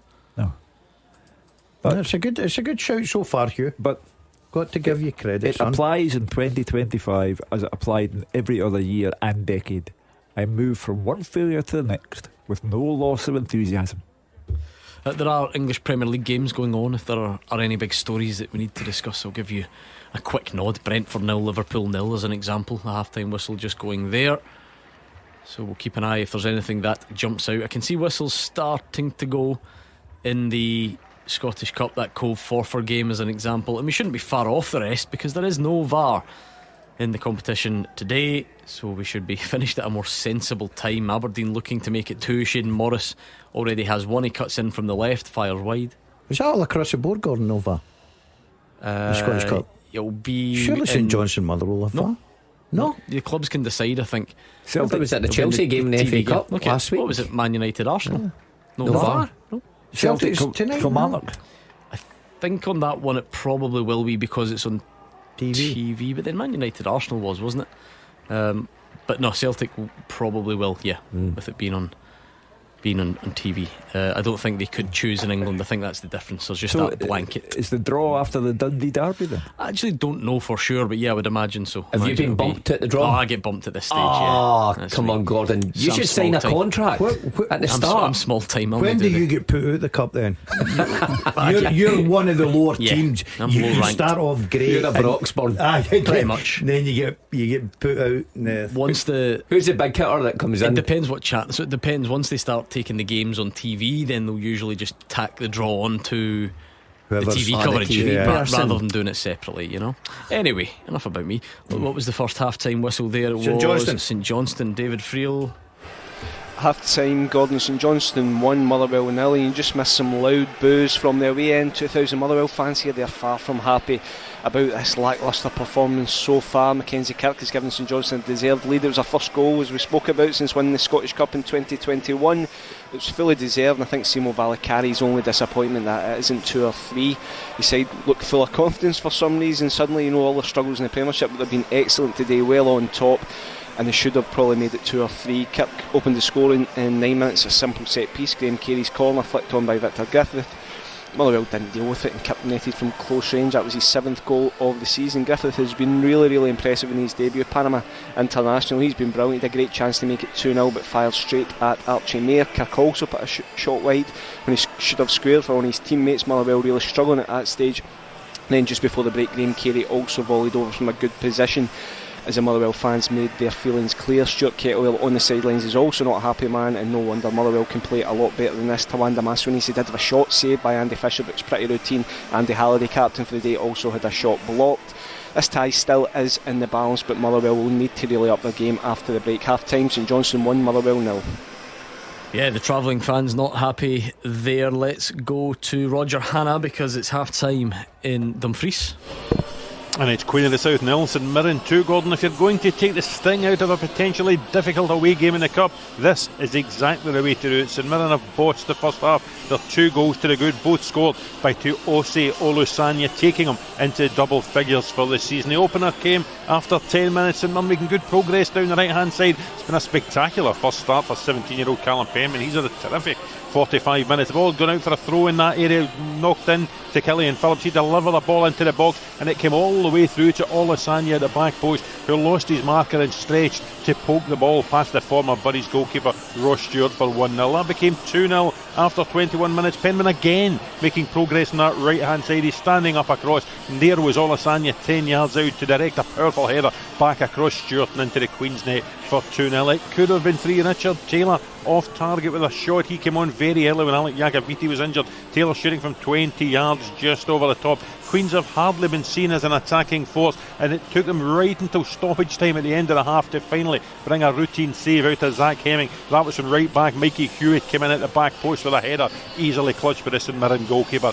Other than a Iacoviti injury, I think this has almost been the perfect 45 minutes for Stephen Robertson. After 4 straight defeats, Saints are back the way they should be. Queen of the South 0, St Mirren 2. What about the big one for people just along the road from here, Clydebank through Easter Road? How's it been, Fraser Wishart? Yeah, we can tell the people at Clydebank, their team are actually doing okay. I think Banky's boss Gordon Moffat won't be too unhappy despite being a goal down. The fans at half time gave their favourites a real round of applause as they headed towards the tunnel. They lost a goal to Martin Boyle in 90 seconds. That was really worrying, and the game could have got away from Clydebank in the early stages as Hibs was attack after attack. But the Bankies settled, the nerves disappeared, and they haven't looked like scoring, but they've kept Hibs to no real chances in the last 25 minutes. That opening goal, as I said, in 90 seconds. Martin Boyle was the goal scorer. Junior Hoylett was the one that set it up. He found room on the left hand side in the penalty box, low cross into the 6-yard box, and Boyle got there first, couple of yards out. Striker's goal turned the ball into the net, and a couple of minutes later it should have been 2-0. Rudy Milotnikov got the ball at the back post. He took a poor touch and the chance was gone. He did lunge for the ball and the ball went over the bar, but it should have been 2-0 if he'd taken a better touch. Young winger looking really sharp, then won the ball in the middle of the park. He drove forward past a couple of challenges. His low left foot shot was just wide with the goalkeeper beating it. It had taken Clydebank a while to settle for the shock of that goal, but he began to get some possession of the ball. But Jordan Smith and Hibs goal, virtually a spectator. The Bankies fans happier. Hibs chances dried up, as did their tempo dropped. Quan got to the byline, he drove the ball low across goal. Really brave goalkeeping by big Andy Leishman. He took a head knock for Boyle in the process and did drop the ball, but the referee gave the free kick and the big goalkeeper recovered. And then just before the break, the one chance, the one effort that Clydebank had, Nicky Lowe has been outstanding in the midfield throughout, really composed on the ball, found space 25 yards out, he struck it well, but it went a yard or two over the bar, but got a big cheer from the Bankies fans. I think David Gray was shaking his head umpteen times in the dugout. The early promise of a few goals, he disappeared as the tempo dropped. I don't think he'll be too happy, and they really need to up their game at the start of the second half, because Bankies still not out of this game yet. Half time at Easter Road, to Hibernian 1, Clydebank 0. Well, it's going not too badly there. What about the other one that people were looking at? Maybe could there be a shock? Aberdeen not having a great time of it, going to Elgin. Here's Dave Galloway. Half time at Borough Briggs, it's Elgin City 0, Aberdeen 1. The League 2 hosts made much the better start in this one. Hyde's shot went wide from a good position after nice build-up play. Nielsen cleared a dangerous ball into the Dons box, and Doohan was off his line very smartly to reach a through ball before the on-rushing Golding could capitalise, and they were closing the visitors down very well indeed. But Aberdeen went ahead after 21 minutes with a well-worked goal. Jensen doing well down the left-hand side. He set up Duke, who put the ball back for Morris to shoot home coolly and calmly. Elgin carved out a chance just afterwards, but Golding's cross was just a little bit too high for Dingwall. Morris should have made it 2-0 though when he drove into the area, but his effort took a slight deflection and went narrowly wide. And the Dons, well, they were in control by this stage, and Ambrose's shot was saved well by Glavin with his legs. So Aberdeen in command, but Elgin are certainly not out of this yet. There's only one goal in it at the interval. Elgin City 0, Aberdeen 1. And we'll do a full roundup of the Scottish Cup half-time scores when we return. The team with the biggest support in Glasgow and the West. This is Clyde One Super Scoreboard. Half time in the Scottish Cup 4th round. Are there any shocks in the card? Decide for yourself. Here are the half time scores. Broxburn Athletic 0, Ayr United 2. Cove Rangers 1, Forfar 0. Dumbarton 0, Airdrie 2. Dunfermline 2, Stenhousemuir 0. Elgin 0, Aberdeen 1. Hamilton Accies 1, Musselburgh Athletic 0. Hibs 1, Clydebank 0. Queen of the South 0, St Mirren 2. Queen's Park 1, Montrose 0. Ross County 0, Livingston 1.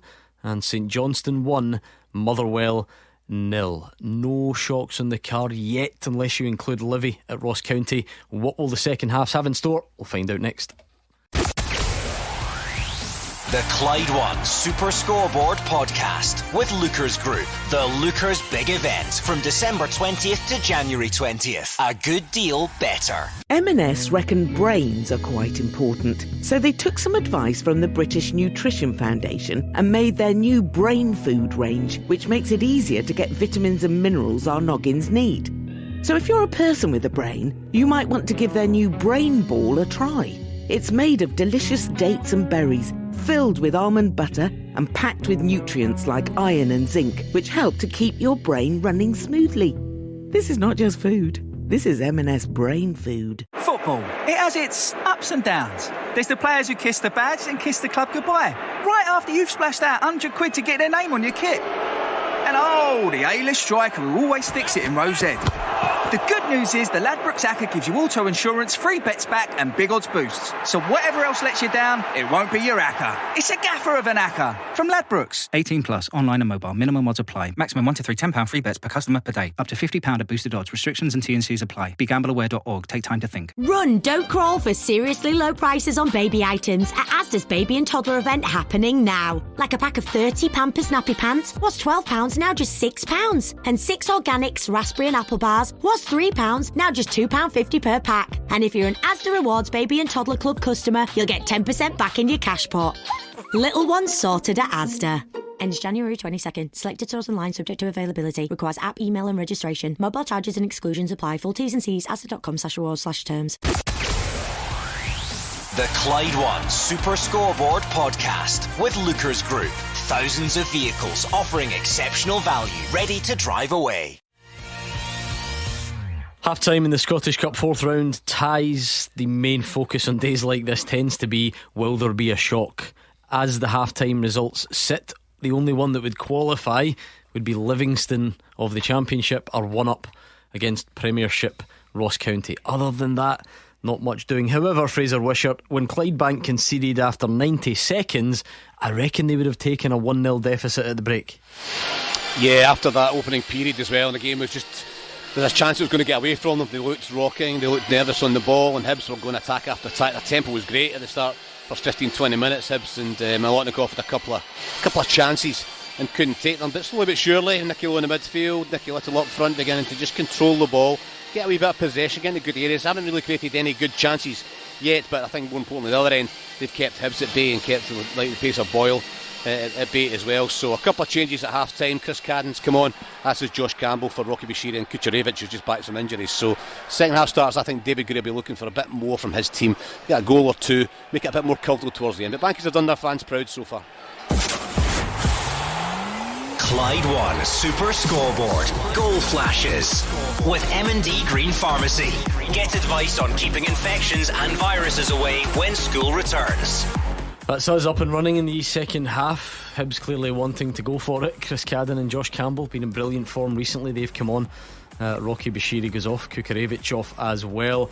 Motherwell probably needed to make changes, and they have. Tom Sparrow and Stephen O'Donnell comes on. Dan Casey, a relatively new signing, Kai Andrews, going off. So as we said, sitting at the moment, Hugh, only you are in the driving seat for your shock. Livy and Ross County, work to be done elsewhere. Yeah, but scope for that work to be done elsewhere. Elgin can dream. Even Clydebank can dream. There's nothing that's been decided yet. St Johnstone, Motherwell, we heard that David Friel say there had been very loud booing from the Motherwell fans at half time, but it's a cup tie. It's a long way from over. Be a sore one that for Motherwell though, to crash out just now. Just the interest it generates getting a run in the Scottish Cup, not only for the fans but for the players. Goal Flashes with M&D Green Pharmacy. The Bankies have done so well, they're just allergic to the opening minute of each half. Oh, no. Because Rudy Milotnikov has done in the second half what Martin Boyle did in the first, and it is Hibs 2, Clydebank 0. They lasted 44 minutes of the first half absolutely fine, and all of a sudden it's starting to tumble. Rudy Milotnikov with the goal, Hibs 2, Clydebank 0. Well, I mean, that's over and done with, obviously. Now there are elements of the salvage operation about it all. Don't go under, don't sink. Yeah, it could be a sore one. It could be a long second half for them, especially, you know, that second goal goes in, the hope goes away from you as a player. Let's be honest about it. At 1-0 you're still hoping that something can happen, a wee bit like a set play, a sending off, anything just to change the game. But when the second goal goes in against a Premier League club in their own patch, then it's all gone. So they need to really dig deep now. Look, if they lose 4-5-0, it's still a brilliant achievement for them. But for a personal view from their players and their manager, they want to do themselves as much proud as they possibly can. Do you start feeling a bit more tired as well, Mark Wilson, all of a sudden?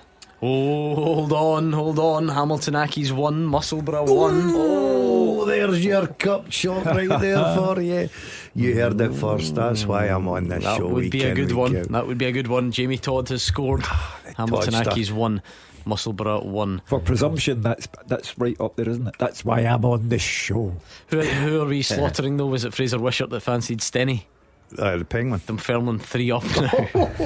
Lewis McCann, Michael Tidzer's working wonders there.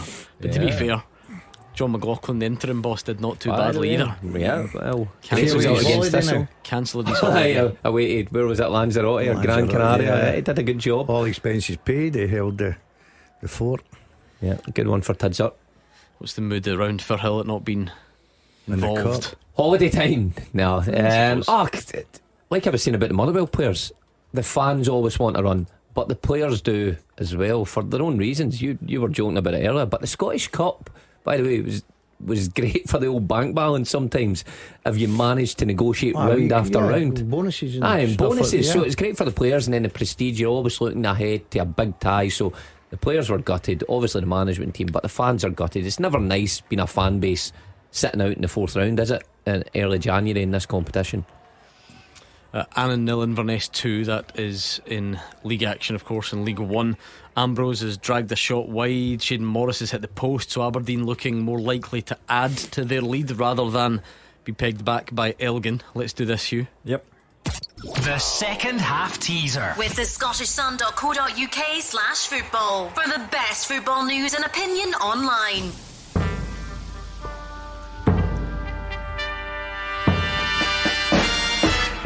I have been managed by Alan Pardew, Steve Clarke and Tony Mowbray.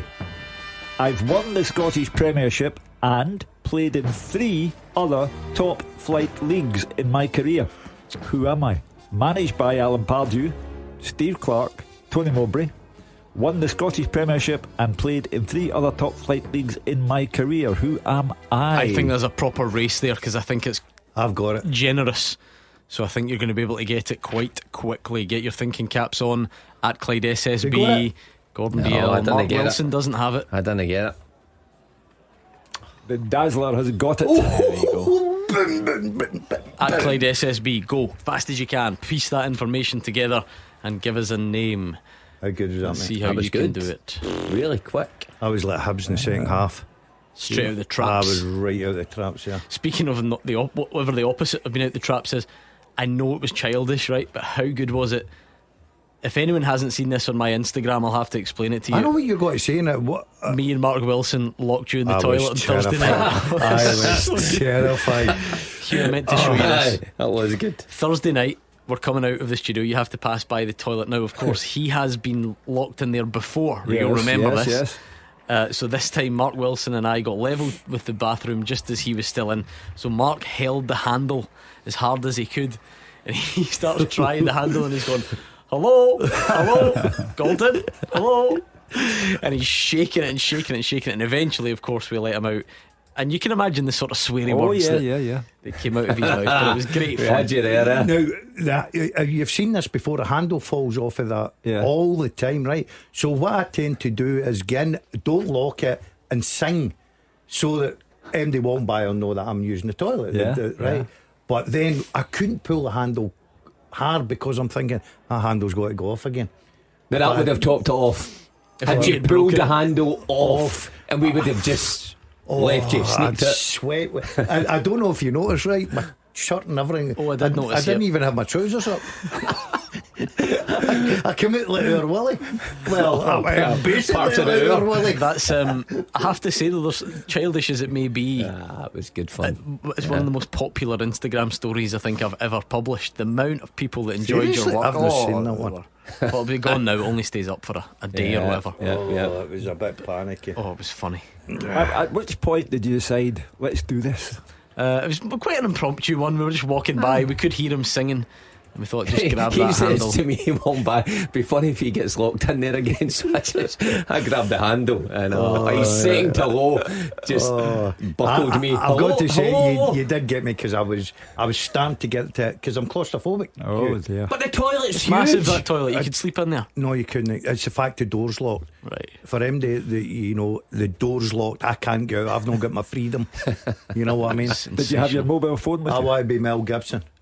Yes, why? Who am I got to phone? Well, if you last were- time when he got stuck, he phoned me. I had to come back. He well, did come back remember? for me. That's your lifeline. But it's how much locked me in. You don't know that. He was unavailable to take the call at that time. He was too busy videoing. Do you know what I noticed, right? And this will just, if you're not on Instagram like Hugh, this won't make any sense, but I did find it quite interesting. So loads of people, right, who like replied to the story or interacted with the story or sent, the emojis or whatever. What I noticed, because you can see all their previous interactions with you in your direct messages, can't you? So many of them, the only thing that they've ever interacted with me about before was the last time he got locked in the toilet. Do you know what I mean? There is a theme then. Oh, is that Clearly, funny? people like it's you a in distress. crowd-pleasing topic. I'm never using that toilet again. No, It was good fun. I brought I 3 would. pair of trousers with me. Roger Hanna says the news reporters at the Sun were asking him and Posty about it yesterday. They clearly wanted to make Aye, him front alright. page. I should have got that out there. He started combing his hair for the back to get his fringe now.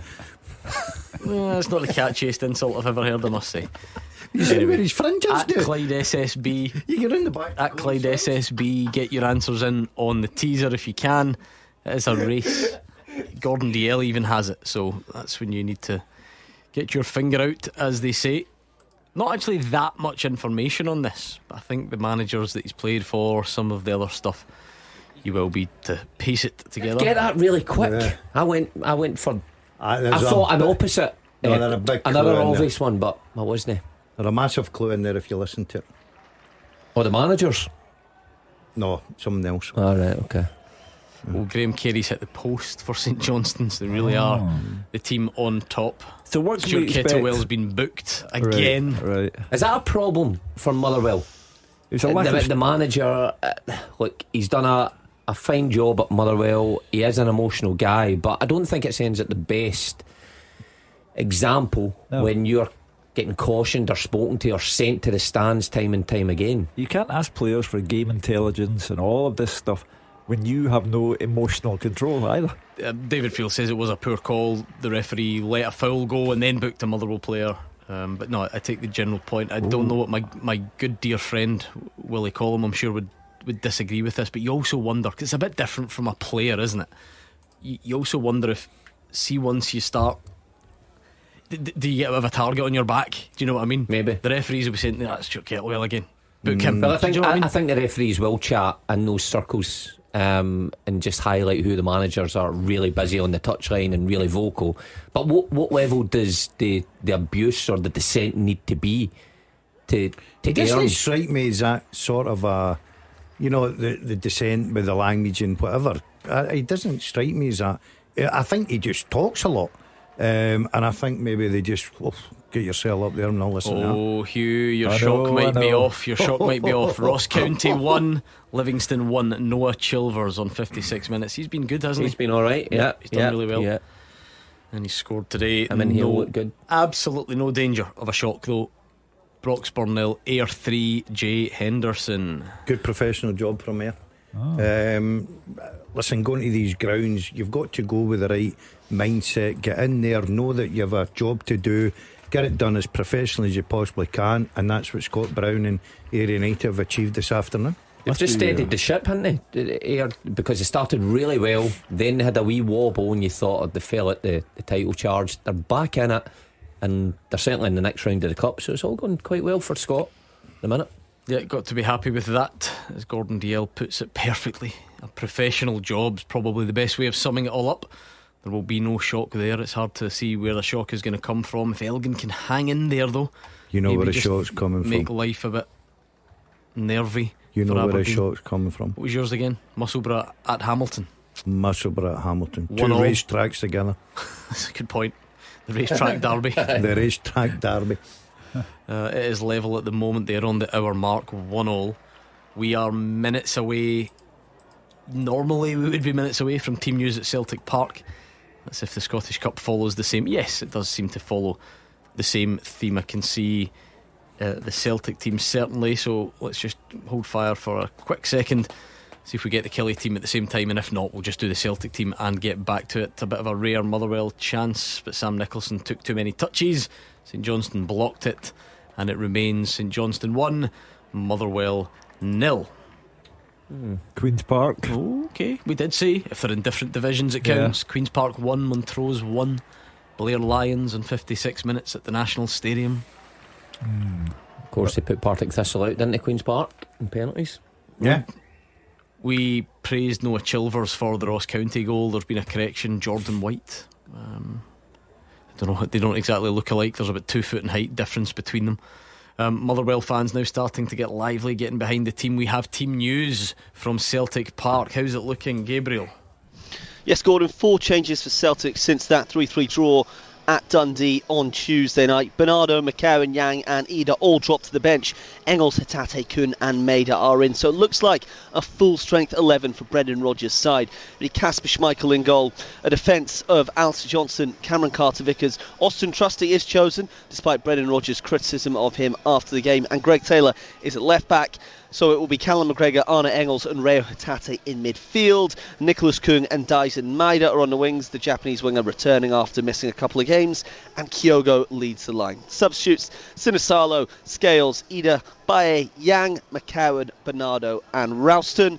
The visitors have also named their 11. Just one change for Derek McInnes' side since the 0-0 with Motherwell. That was their last game, and it was 10 days ago, Gordon. Liam Donnelly comes in for Kyle McGuinness. And you've got new boy Calvin Ramsey, the former Don, on loan from Liverpool, amongst the substitutes. So it looks like it'll be a 3-5-2 formation. Robbie McCrory in goal. Lewis Mayo, Joe Wright and Robbie Dees as a back 3. Then 5 across the middle. Fraser Murray, Brad Lyons, Liam Polworth, Liam Donnelly and Corey Ndaba. Marley Watkins and Bobby Wales up top. The substitutes: O'Hara, Ramsey, McKenzie, Armstrong, Watson, Mackay-Stephen, Anderson and Brown. Well, safe to say that's at least intend. Oh, hold on, got one of these first. Goal flashes with M&D Green Pharmacy.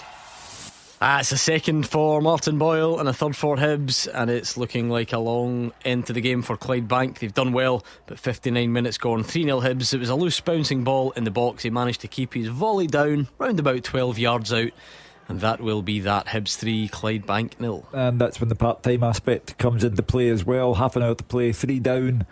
You're not an SPFL team, and the gulf will start to tell. I just hope that it doesn't get to embarrassing proportions for Clydebank. They don't deserve that fate. On that Celtic team then, anything that jumps out at you? I think it's the team that plays against young boys in the Champions League, and I said that Brendan Rodgers with a one eye on that game. He has to. It is a match of crucial importance.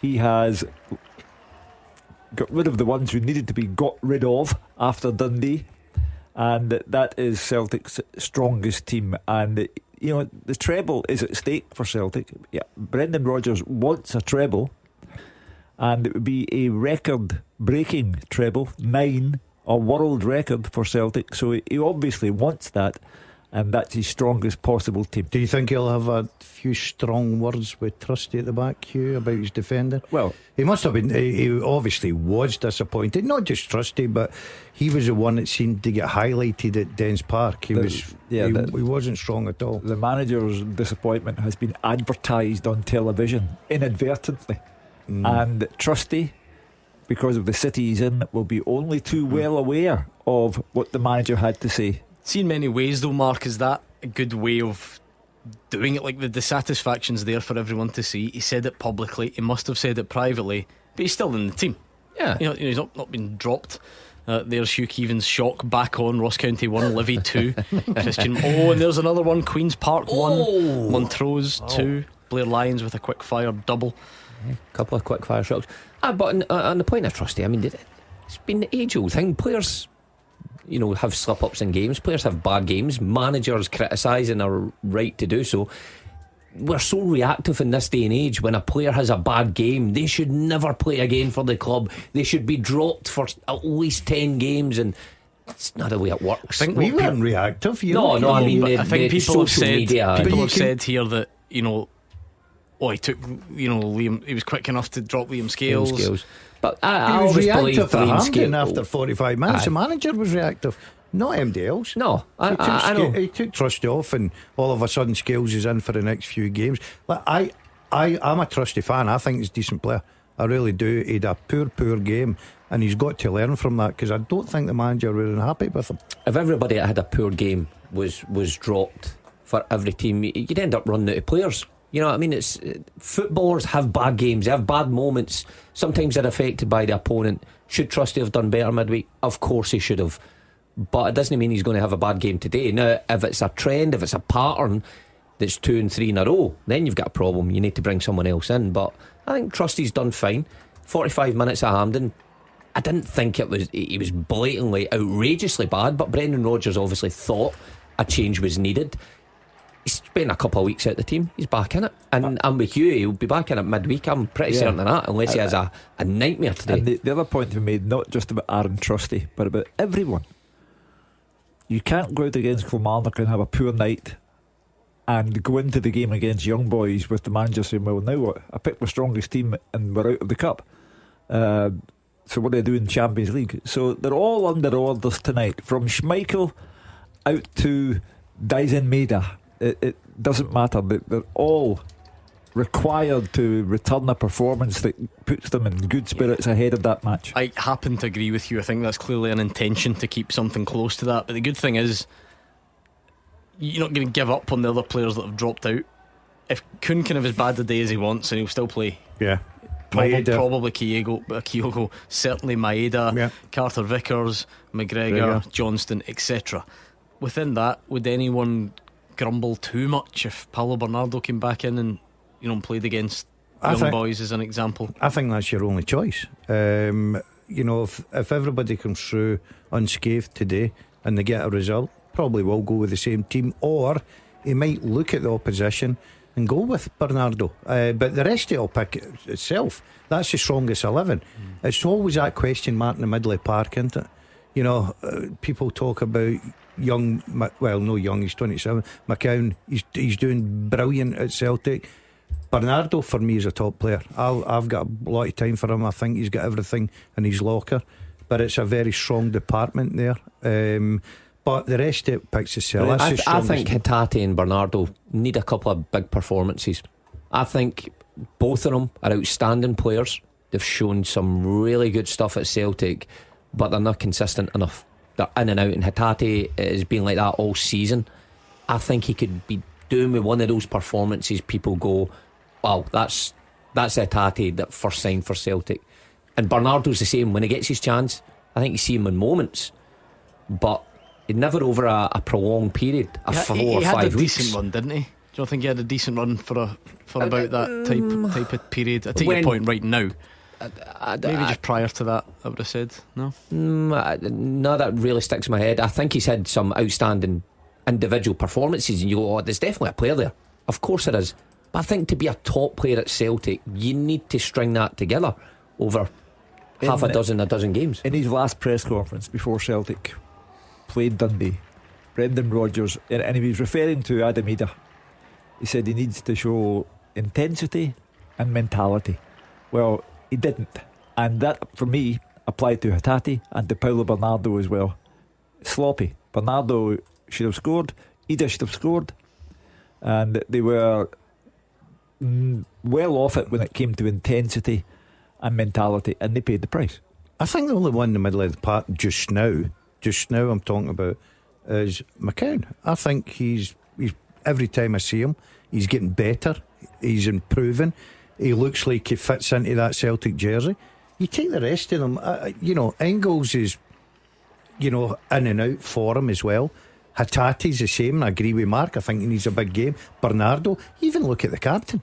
McGregor has been brilliant for Celtic and still will be. He's not pulling up the trees.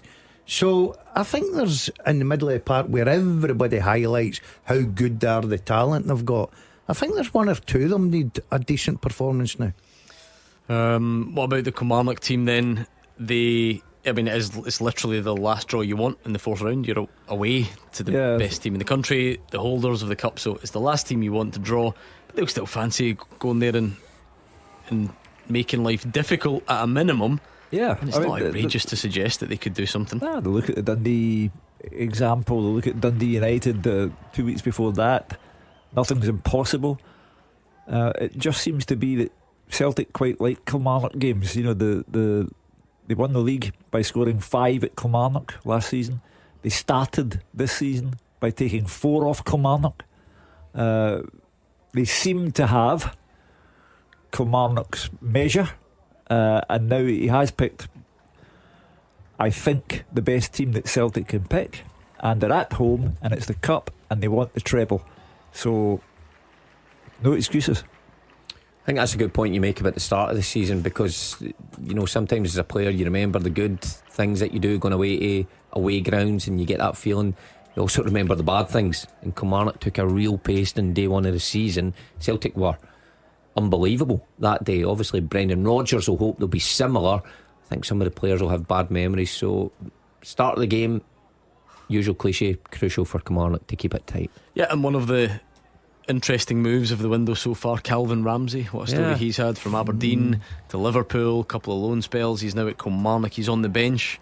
Would have been an interesting day for a debut. Maybe they just feel that on another day you can do more attacking and you save him for that type of game. I think he would be happy.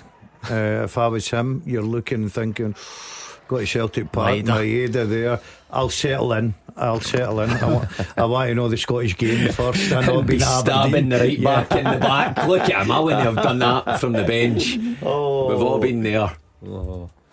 That's an interesting move. Decent bit of business from Derek McInnes.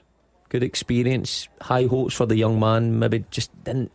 Is he loan? It's not permanent, is it? Is it loan? Yeah. I thought he was decent at Aberdeen. Got a good move. He just needs first team football, doesn't he? That's as simple as that. Right, we will continue the build up to the game at Celtic Park. We've given you the teams already. You can see them again on Twitter. Some changes going on. It's that stage of the games. Motherwell starting to apply some pressure. They're not happy with the referee. Callum Slattery's replaced Sam Nicholson, but crucially they're still a goal down, and this shows you that at the sharp end of the pitch, St Johnstone still got decent options. They've just brought on Nicky Clark and Benjamin Kimpioka, replacing Mackenzie Kirk, who scored, and Graham Carey. The Bankies have made a couple of changes. Mackenzie and Samson on. Malachi and Truesdale go off. Who else is making changes? Kieran Bowie's come back on for Hibs. He got a big cheer. He's been out since the start of the season, really. What did he play, the first 4 games or something? Then go with a long-term injury. He's back, very popular amongst the Hibs fans, his return. Good game just to integrate him back into first team football.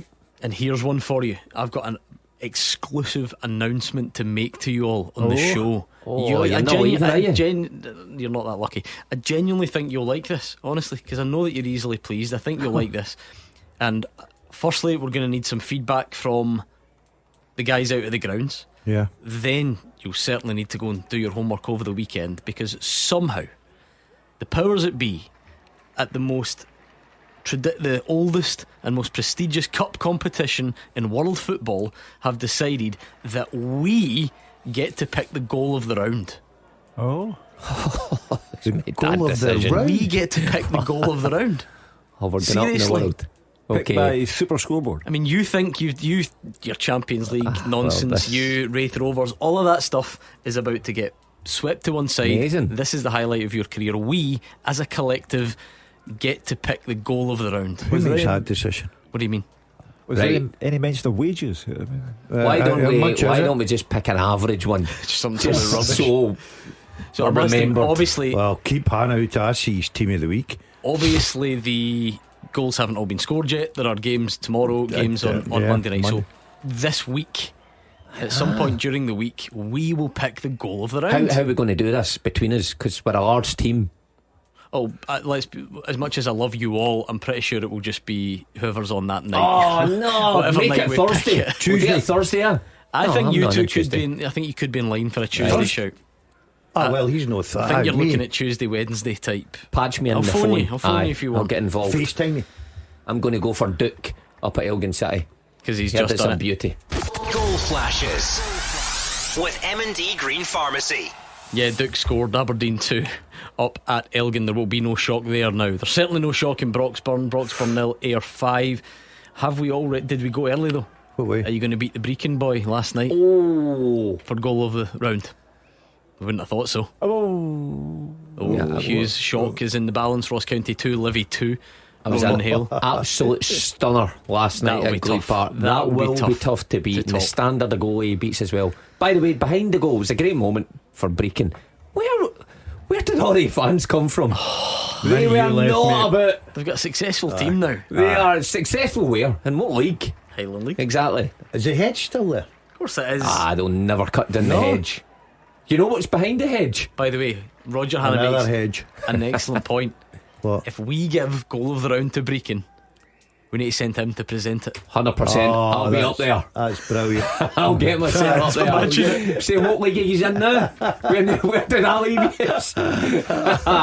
How'd you like them apples? Or what was your saying? There's your apples. There's your apples, Brecon. That would be good. Your pink I'll ladies. wear my tracksuit up. Still with my initials.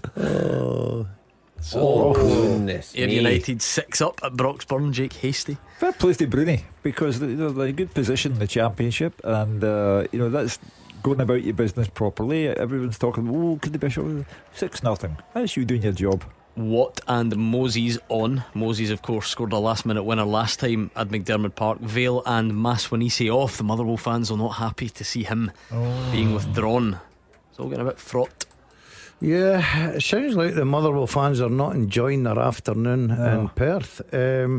They need a goal, and I'm just looking here to the left. That clock is ticking away very quickly. They need to get back into this game in the next 5-10 minutes if there's any hope of being in the hat for a draw. Hugh from Motherwell, we're on speed dial. Yeah, we're on the phone. If this doesn't turn around, Jake and Zach will be on. They weren't happy. Is that their names? The two boys who were on the way up Yeah, to Jake the and game. Zach? Yes, it was indeed. Dumbarton 0, Airdrie 3. So a much needed victory for Rhys McCabe and Airdrie. Chris Mockery with the goal. No payday in the next round for Dumbarton, sadly, in amongst their financial difficulties. What about your teaser, please, Hugh? Okay, I have been managed by Alan Pardew, Steve Clark and Tony Mowbray. I've won the Scottish Premiership, and I played in 3 other top flight leagues in my career. Who am I?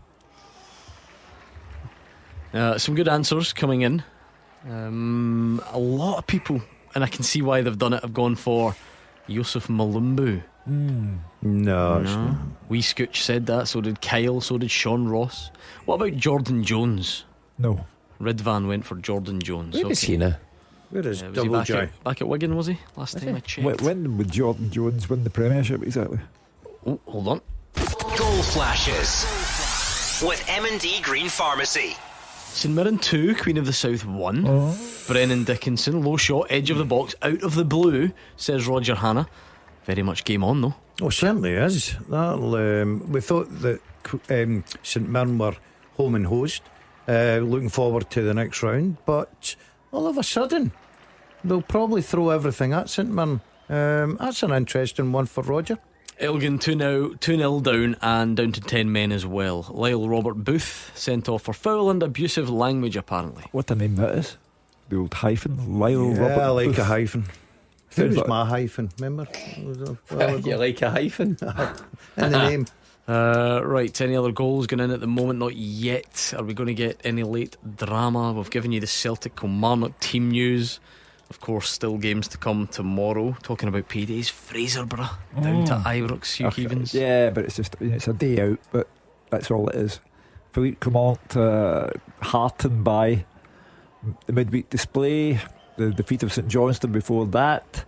And he's also in the Rangers team tomorrow, Hugh. Yeah? I think he has to do a Brendan Rodgers. He has to pick the team that will play Man United. Yeah, because would you go that far? No. But I would still make it strong.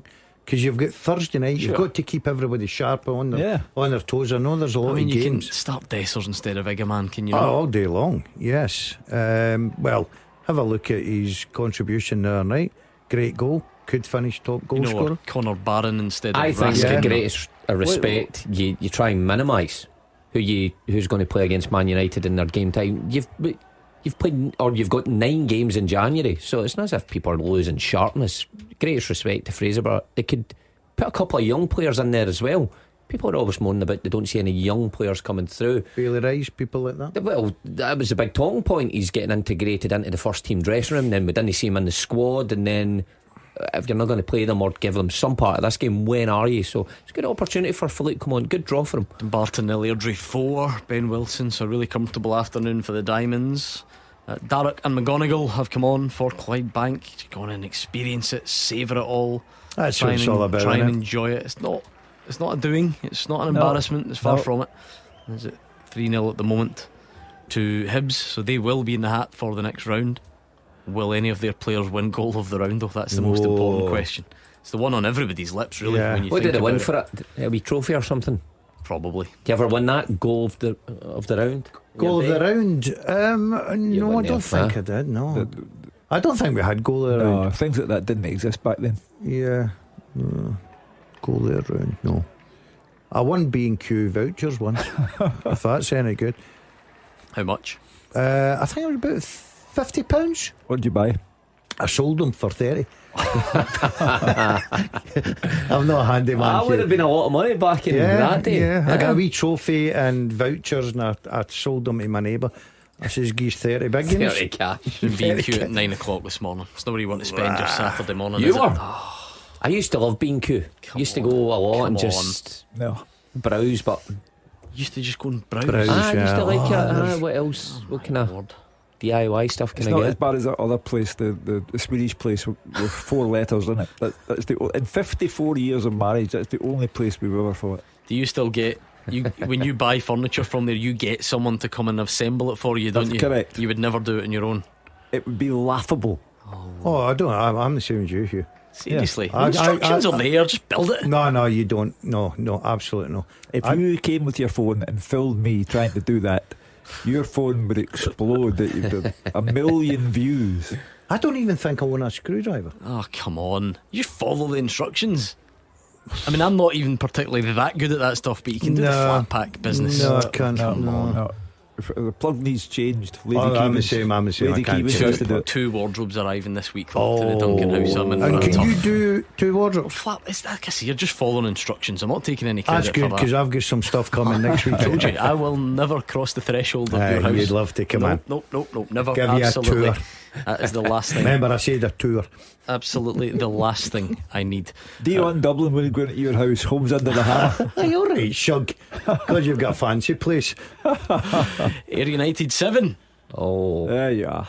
Is that when you start putting it in brackets? Is that 9? I can't remember when the video printer puts it in brackets. Broxburn Athletic 0, Ayr United 7.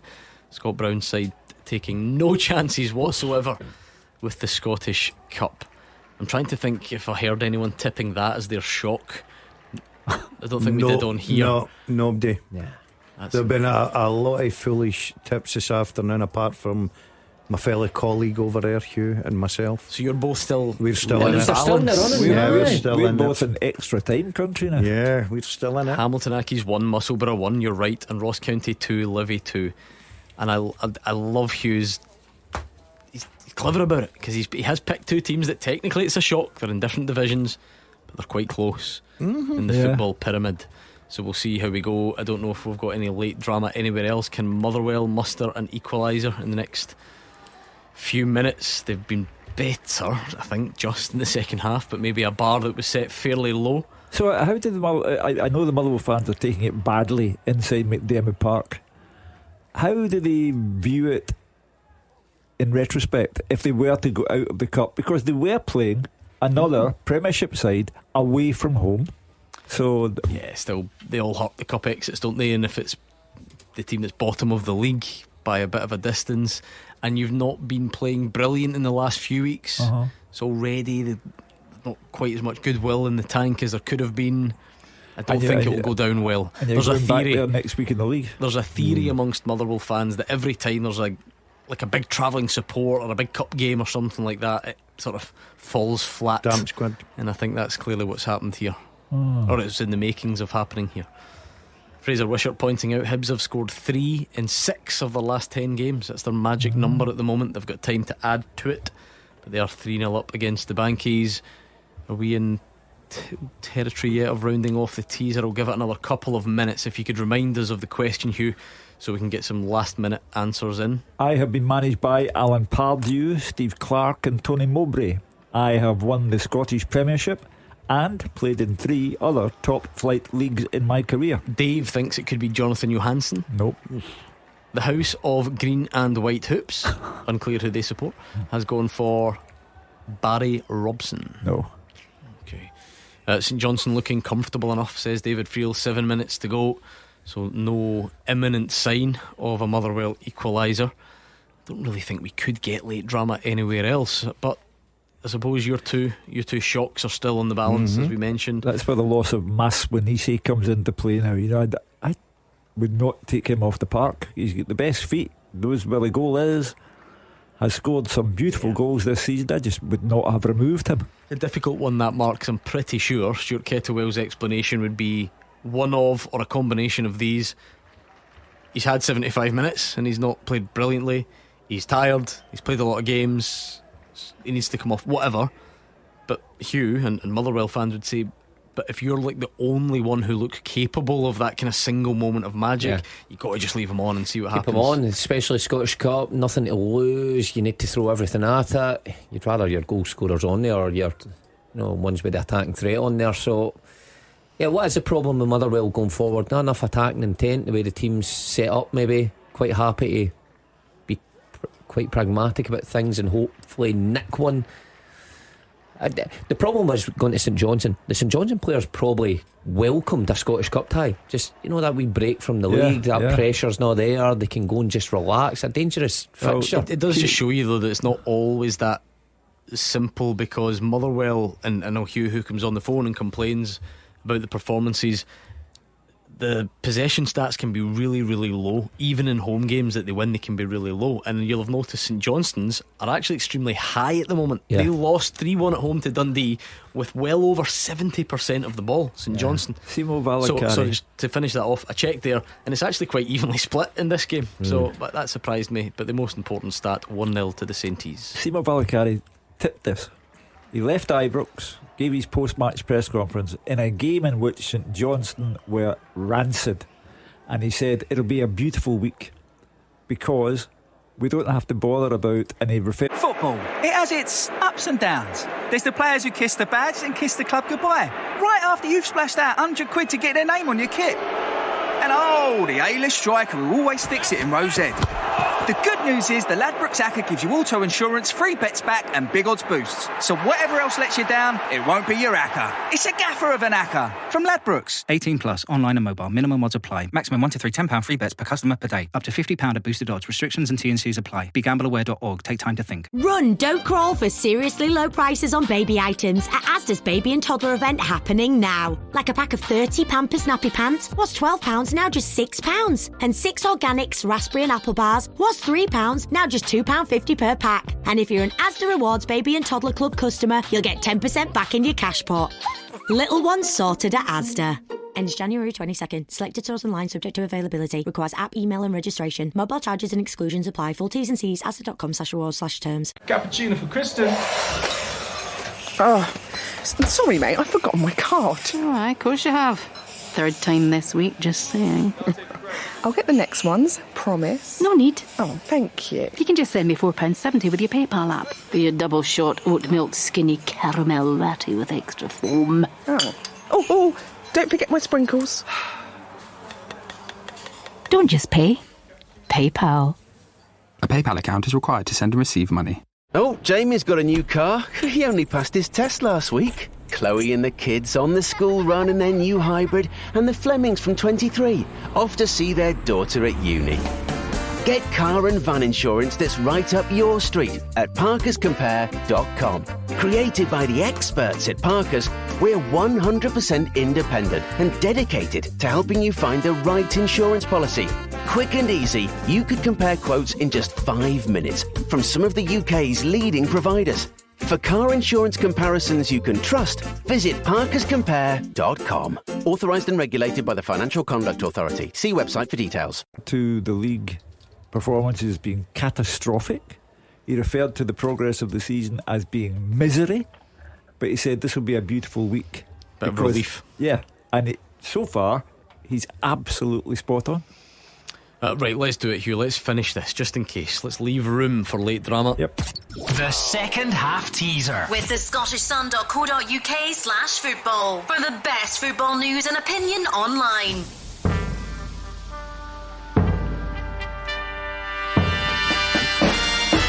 I have been managed by Alan Pardew, Steve Clark and Tony Mowbray. I have won the Scottish Premiership and I played in 3 other top flight leagues in my career. I am Ollie Burke. Oliver Burke, well done if you got it.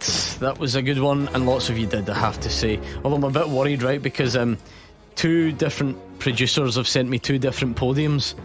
So we'll just give out loads of prizes today. Yeah. According to producer Dan, Henke Scales Moravchik in 3rd, Sean Grantham in 2nd, and Michael Donati the winner.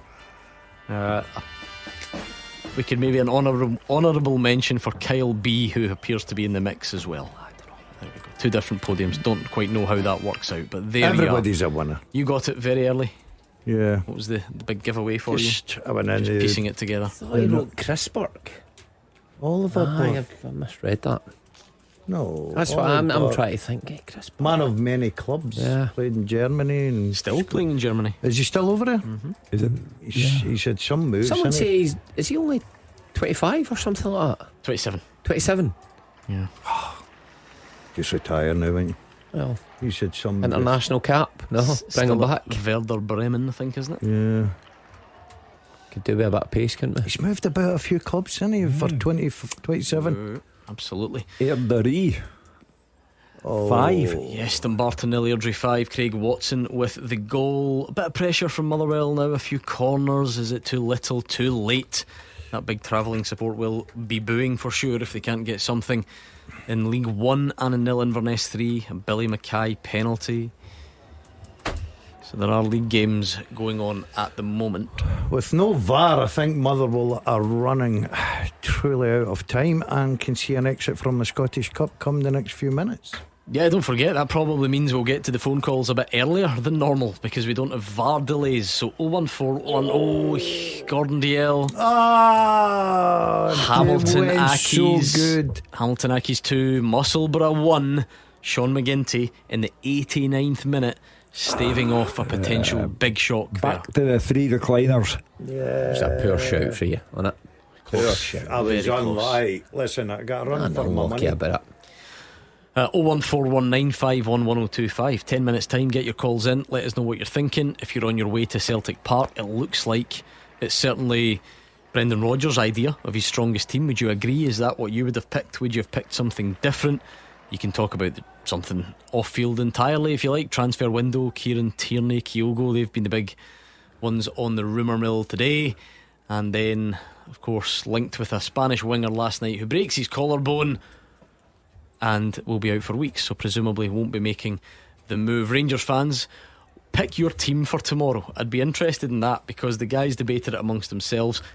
Are you going strong or are you not? Sorry, this is very unprofessional, but I've just had my train of thought changed completely because we've got STV News on in here, and the reason I put it on, right, is because Hugh Keevins did an interview for STV News about Dennis Law. Right? They saw his clip on Super Scoreboard last night, and they were so impressed with it, they came out to Clydebank this morning. They interviewed Hugh for the news, and I thought we'll be on roundabout now, so we stuck it on, and some random old guys just appeared on the screen with the name Hugh Keeps. There he is. Oh, he's on now. Good. Oh, look at you, looking great. You're looking brilliant. Who done your makeup for that? That's great. Fantastic. Creosote.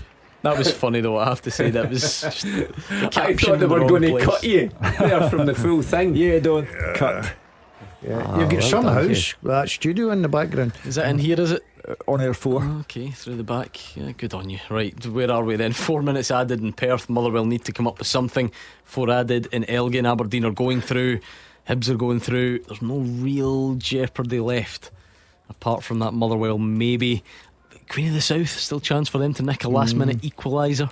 Ross County Levy go to penalties, extra time. Yeah, there's a big goal in the English Premier League if you're into that sort of thing. Nowhere near as exciting as the Scottish Cup, but Brentford 0, Liverpool 1, and Darwin Núñez 91st minute goal, so it could be a significant one. That'll win them the league. Their title to lose, perhaps. What, in January? Goals like that when you're scoring 95th minute. I think it's hard to winners. see a way back. I'd like to see Liverpool. They were Who's going to catch them? Nottingham Forest. They were my second favourite team, but Goal flashes with M&D Green Pharmacy. Some gloss added by Aberdeen. Duke again, 92nd minute, and that is that. A lot of pressure on there because they can't buy a win in the league, but they've done the business in the cup. Elgin City 0, Aberdeen 3.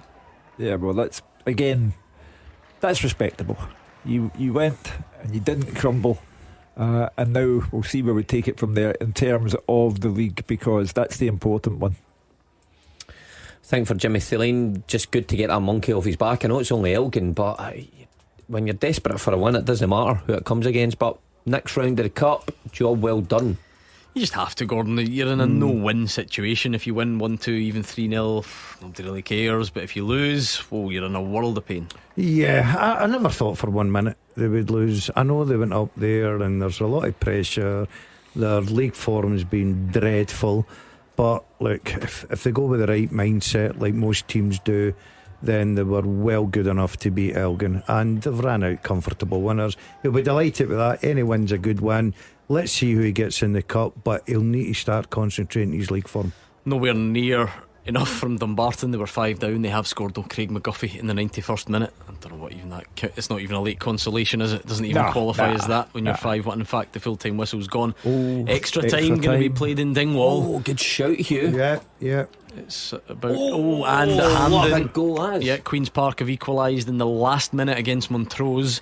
Remember, there is a division between those sides, so it would have qualified for our shock. But Zach Rudden has equalised, so we'll probably head to extra time there as well. We are finished though. It was the game of the round in a way. It was our story of the round. It is finished at Easter Road. Here is Fraser Wishart. Yeah, finished here. Hibernian 3, Clydebank 0.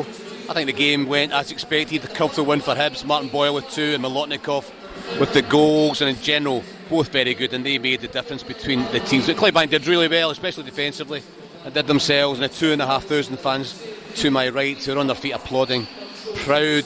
The game could have got away from Bankies early on. A really worrying start for them. Opening goal came in 90 minutes. Junior Hoylett on the left hand side, too much space, did really well. Low cross into the 6-yard box. There was Martin Boyle just a few yards out to tap the ball into the back of the net. Hibs really going for a second. Rudi Milotnikov, couple of chances. In the 3rd minute, his touch was poor at the back post. The ball got away from him and he managed to get a shot away, but the good chance had gone. He should have done better. Then young Milotnikov won the ball in the middle of the park. He drove forward past 2 defenders. His low left foot shot was just wide, and the game could have been over at that stage. But Banky settled, and without creating any real chances began to move the ball around. 2,500 fans cheering at the break, but they weren't cheering a minute into the second half. Just like the first half, Clydebank lost an early goal. Hibs scored. It was through Boyle's pace inside the penalty box. He just made space, got to the byline, chipped to the back post. Simple finish for Rudi Milotnikov, who was outstanding all game. Side foot finish from a couple of yards. Milotnikov then saw a header cleared off the line by McGowan as Hibs penned Clydebank into their own box, hunting for more goals. Clydebank just trying to stem the flow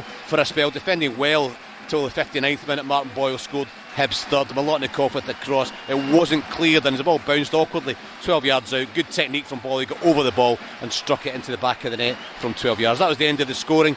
Landy Leishman did keep the score down in the last minute. Double save from Lewis Miller, then Hoylett. A couple of chances for David Bray to bring on players. Kieran Bowie came on after 63 minutes. Huge cheer. He's been out for a long time injury. And young Lewis Gilly came on for his debut. A big day for the young man. He did really well and he got a couple of good crosses into the penalty box, but there was no further scoring in the game. And I have to say that Hibs are in the 5th round draw. They scored 3 goals yet again. I don't think anyone will be happy with a trip to Easter Road in the next round, but Clydebank go back west with their pride intact and a huge check from the 11,406 crowd coming their way to help with their promotion push. So a good day all round for Clydebank. Full time at Easter Road, Hibernian 3, Clydebank 0. We've got a goal in Dumfries. Remember, St Mirren were 2-1 up. We said it was at game on. We've got a late goal there. Goal flashes with M&D Green Pharmacy. It's for St Mirren though. St Mirren are going to win it. Caelan Boyd Munce, 94 on the clock, and that will be that, you would imagine. Queen of the South 1, St Mirren 3. It's finished in Perth, David Friel. Full time, Gordon St Johnstone 1, Motherwell 0. You could probably still hear some of the boos of Motherwell fans far from happy at this Scottish Cup exit. Andy Halliday, Stephen O'Donnell, Stuart Kettlewell are clapping some of the fans, but they are not happy. St Johnstone bury their Scottish Cup curse, but a real day to forget for Motherwell. It was Mackenzie Kirk's 7th goal of the season that decided this cup tie. St Johnstone's first win and first goal since winning the cup in 2021. Timo Valakari's side so out of form, hadn't won in 9 games, but they ended that miserable run and it was a deserved win in the end. They also deserved a half-time lead and then they defended really well. They were streetwise in the second 45 as Motherwell pushed for an equaliser, but to be honest with you, it looked like Stuart Kettlewell's side could play all day and not score, as the 2,000 away fans just to the left of me produced loud boos and abuse at full time. Motherwell 1 shot on target all day, and that was a really weak Tawanda Maswanisi effort. Kirk, he didn't with that trouble. He scored the opener in 9 minutes from a set piece. Graham Carey's corner flicked on by Victor Griffiths. Motherwell just didn't deal with it. Kirk Nicky from close range. I said that's his 7th of the season. St John's were well on top. Griffith, Kirk, Graham Carey, all the chances to make it 2-0 before the break. Stuart Kettlewell, he was booked again. A really miserable day for him.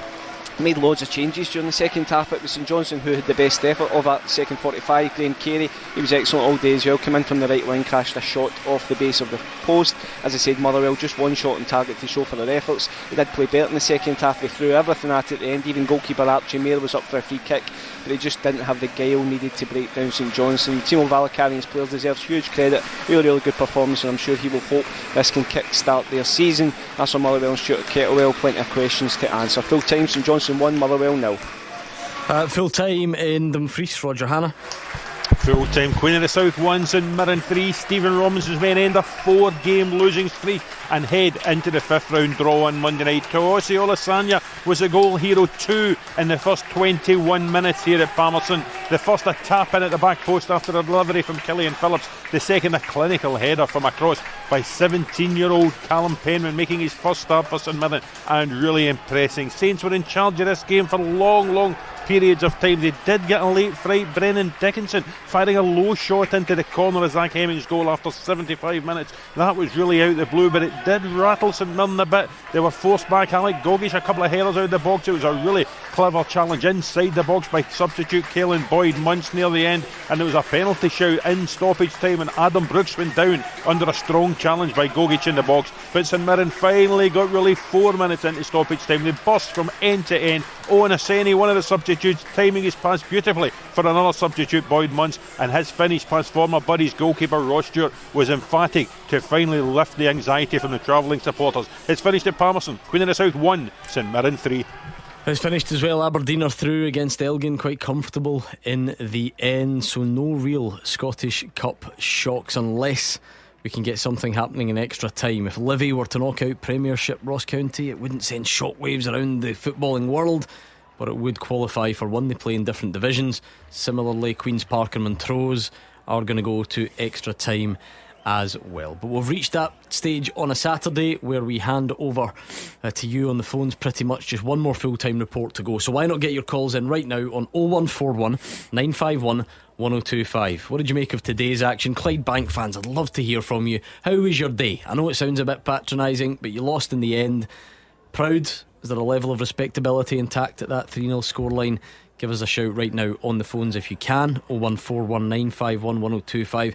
A furious reaction from the Motherwell fans by the sounds of it, so let's get a bit of that on the phones if you don't mind. Celtic fans, have you picked the right team? Very strong against Kilmarnock. Is that with the Champions League in mind?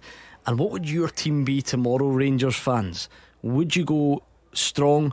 And if you're wanting to mix things up, who would you put in? Pick your team, and we'll speak to you after we've heard from Dave Galloway, who watched Elgin and Aberdeen. It's finished Elgin City 0, Aberdeen 3. The League 2 hosts actually made much the better start. Hyde shot wide from a good position after a nice build-up play, and Doohan was off his line very smartly to reach a through ball before the on-rushing Golding. But Aberdeen went ahead after 21 minutes with a well-worked goal. Good work by Jensen on the left-hand side. He set up Duke, who found Morris to shoot home. Elgin carved out a chance just afterwards, but Golding's cross was slightly too high for Dingwall. Morris, though, should have made it 2-0 when he drove into the box, but his effort took a slight deflection and went narrowly wide. Then Ambrose's shot was saved well by Glavin with his legs. Aberdeen started well after the interval. Ambrose dragged an effort wide, and they came so close to a second goal when Polvara found Morris speeding in before crashing his drive off the post. And Morris made a great run forward. Duke fed him the ball, but Glavin saved the shot smartly. Elgin almost got in, though, to get back at the Dons when Doohan's clearance hit off Golding, but the ball went past the post. The Dons, though, got a deserved second goal after 72 minutes. Duke with a header from Clarkson's corner, and Glavin couldn't stop the ball going over the line. City were down to 10 men 3 minutes later when Booth got a second yellow card.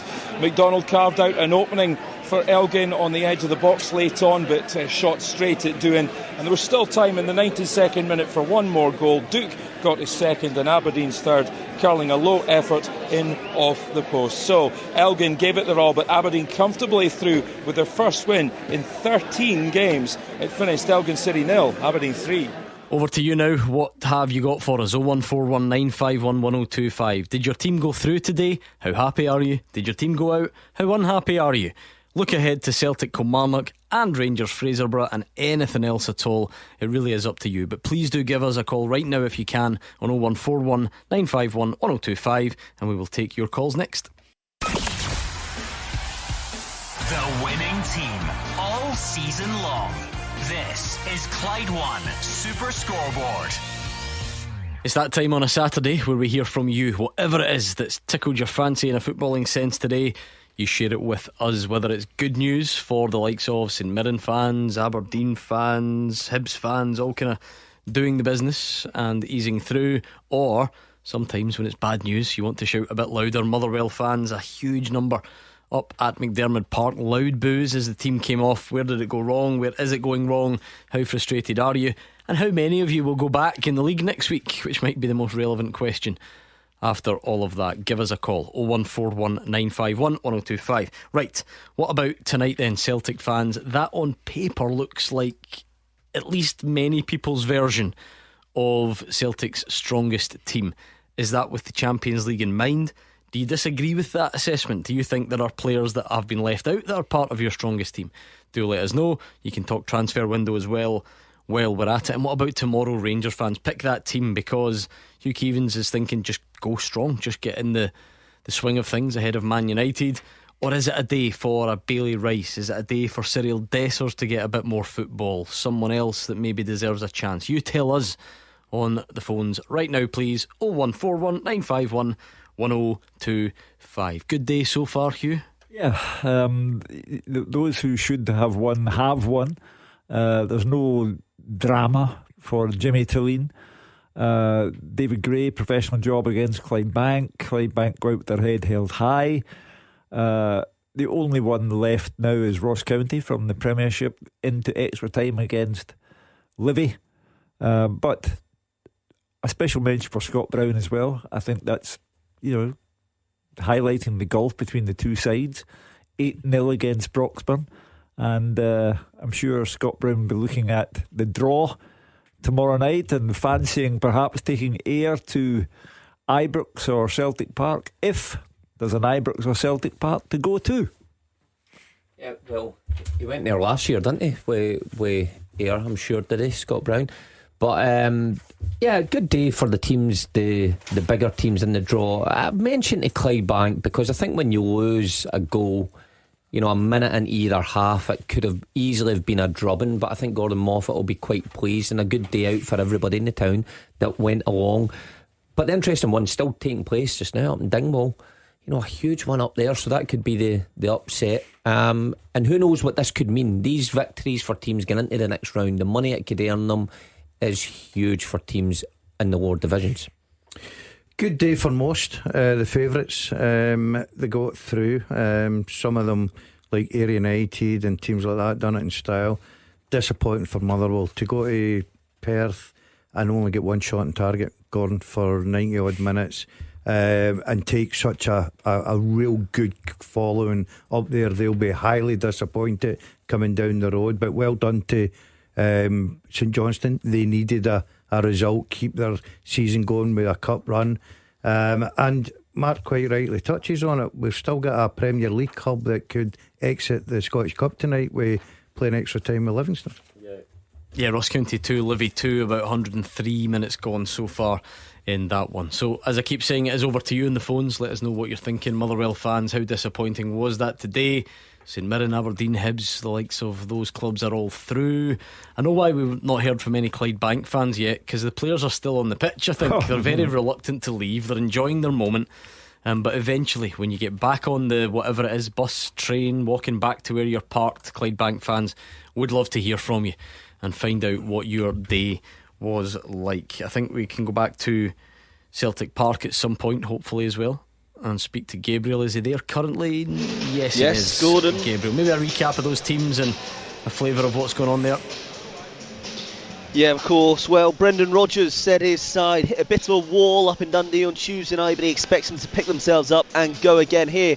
And today is arguably the day where Celtic's treble quest properly begins. They've already lifted one trophy with the League Cup.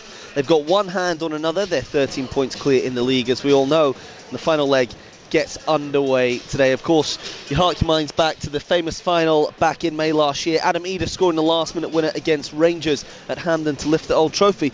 But Rodgers said it's not their trophy to defend.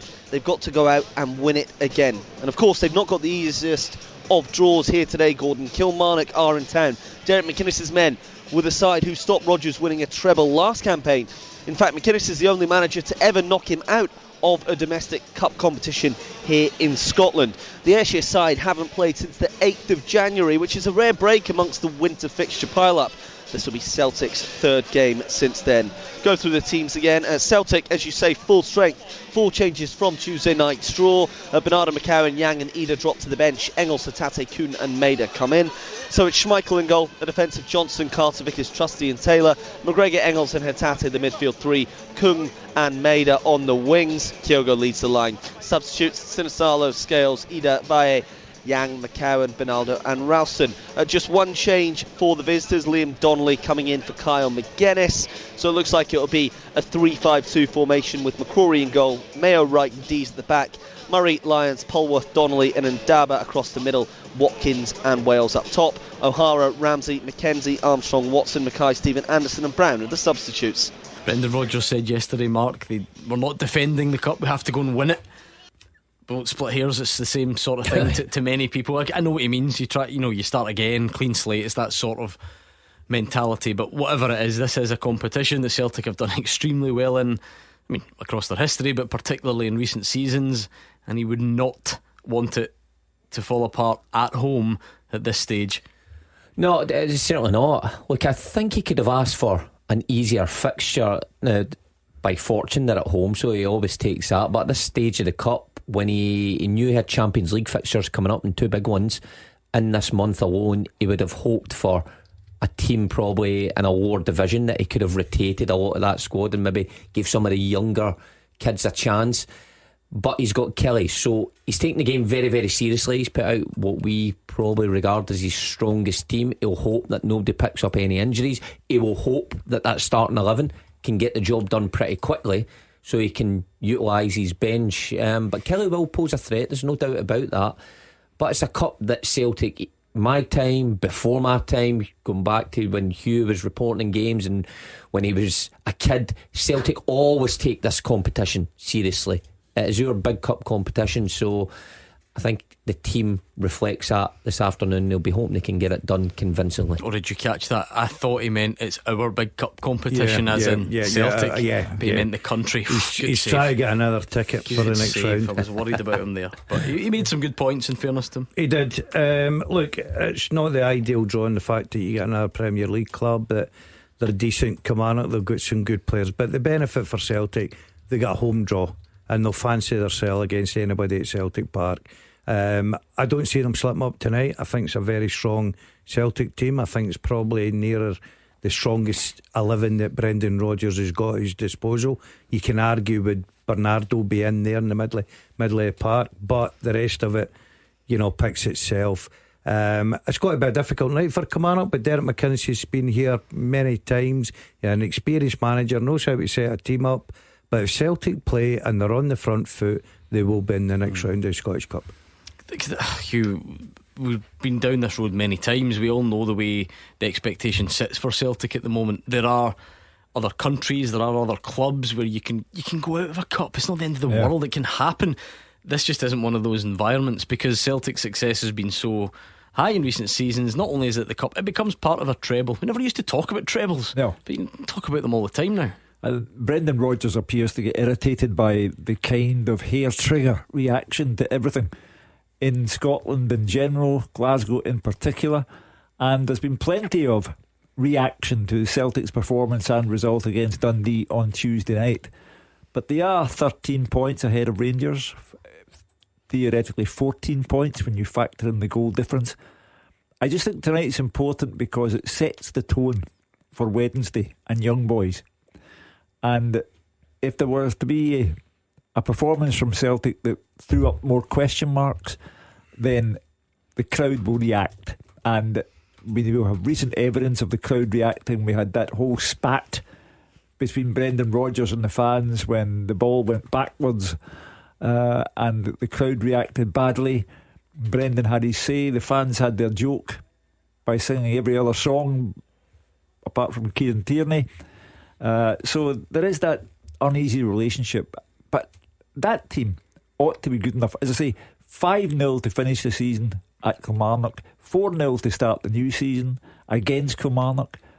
They really have a side there who ought to be capable of winning this match comfortably. I think it's quite easy for Brendan Rodgers to focus the player's mind in this tournament now, because the success that this team has had at Hampden and what they get to experience, the final game of the season, time and time again, year after year, they see what it means to the fans, they see how much the players enjoy it. Just the threat of that being taken away for you, even would hurt these players. With all the success that they've had, you do not want to miss out on that. I remember being at the club and missing it in Scottish Cup final day and having to watch it in the house, and you're going, geez, we should be a part of that. So that's what the focus would be today. That's the message you'd probably deliver. This is the first step. You don't want to slip up here. Remember the end goal at the end of May, where you want to be. Right, we're continuing the build up there. 15 minutes to go at Celtic Park until we kick that off. Queen's Park have taken the lead again against Montrose in extra time, but still Ross County 2, Livy 2. So we'll see what happens there. Will we head to penalties or not? Let's go to Scott, who's a Motherwell fan on the phones. How are you, Scott? I'm not bad. How are you guys? Not bad, Scott. You can't be great having watched that though. No, personally I just think it's very awful. I feel like Kettlewell's tactics are starting to get a bit repulsive, and the five at the back is not working anymore. Like, I think like playing wing backs, you've got to play fast wing backs and attacking, where I know Colletta's fast, but Ewan Wilson I don't think is good enough to be in the Motherwell team at the moment, to be honest with you. I mean, look, going out the cup at any time is disappointing, Scott, but how disappointing in particular because there was such a big crowd there, such a atmosphere against a team that's bottom of the league as well? Yeah, I do personally think that bottom of the table. They're 5 or 6 points for bottom for in second place, and we've got about near enough just shy of 2,000 fans there going up to Perth, and that was the sort of performance we played. We no press, there was no enthusiastic at all, nothing like that. I just felt it was a very boring game, and I feel St Johnstone didn't really play particularly well. They scored for a scrappy corner, and that was about out really. They didn't really test their goalkeeper at all. Well, to make it worse, they're 9 points adrift actually. St Johnstone at the bottom, but Scott's point would still stand. Look, we've been down this road with Motherwell in recent weeks, Gordon DL. We've had fans on complaining that it's not good to watch, and the obvious answer is always, what more do you want? You're 5th in the table. But clearly there has to be a bit of balance there. Look, Motherwell will never and should never sack a manager when they're 5th in the table. It might upset you, but forget it, because we're not on that planet. On this planet, football, that can't happen to a club of Motherwell's size. However, are you now seeing signs that things are heading in a bad direction? And if we're talking about style, you can get away with it if you're getting results, but once you stop getting results and the style isn't pleasing for fans like Scott, I'm not going to make excuses for them, because they have got a lot of injuries to key players, the really important players, right? Wasn't it a dreadfully weak starting 11? Right, that, so though, let's get that out of the road.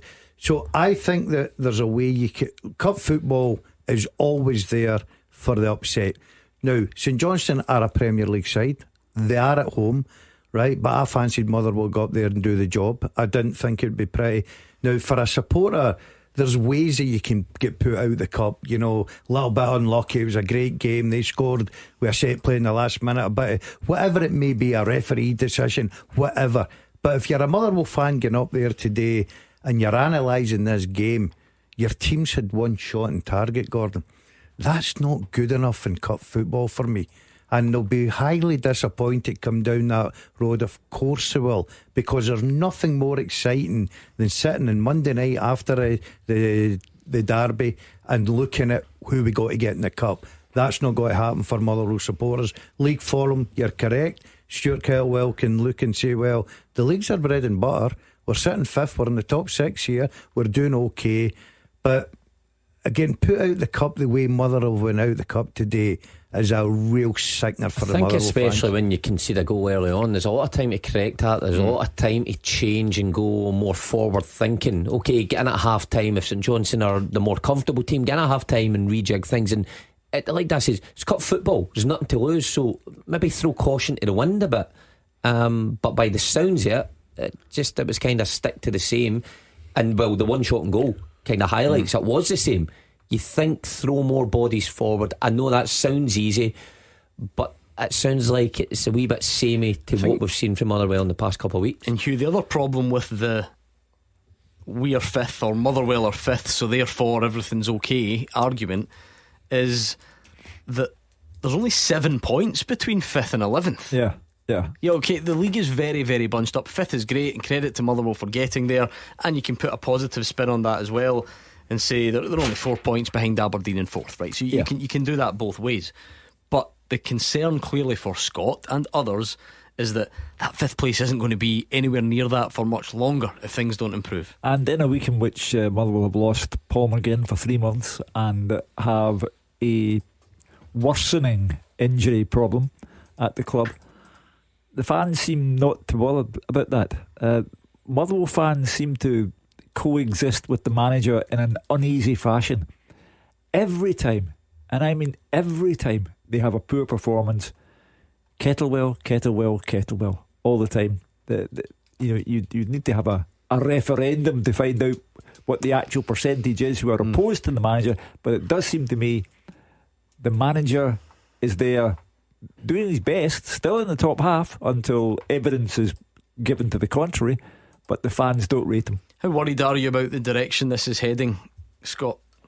Yeah, I'm pretty worried, to be honest with you. I'll be honest with you guys, personally this season I don't think we've actually played a full game where it's been a brilliant game of football. I think we've won games, it makes us look good, we've got the table, but personally I think we've not actually played well this season compared to last season when we went through that losing streak. I thought we actually played better last season through the losing streak than we are this season.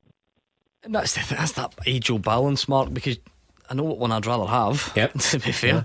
But I wonder how much the last couple of games as well have contributed to this, because yes, St Johnstone are bottom, yes, they're a bit adrift, but still, if Hugh made the point earlier, if you in the Cup go away to another team that's still in the Premiership, you know how I feel about the place, but you're still only Motherwell, right? So you go away to another team in the Premiership, you lose 1-0, you go out the Cup. I don't think that in itself is some disgrace, it's some big massive scandal. But Scott's talking about the performance away to Easter Road last week was really, really grim. The performance away at Kilmarnock the game before, yes, it was 0-0, but it was really, really grim. So it just starting to stack up a little bit. Well, I think it all comes back to the style that the Motherwell fans are putting across. Even when they've won some games, I remember taking calls saying the style wasn't what they were after. It wasn't exciting to watch, and perhaps they were fortunate in certain occasions. And maybe that catches up with you. And when Scott's saying the opposite, last season they're going through a big run, but he could clearly see that was probably going to turn. You need things to go your way a wee bit. But if you're playing with that attacking intent and putting teams under pressure, you'll always turn it.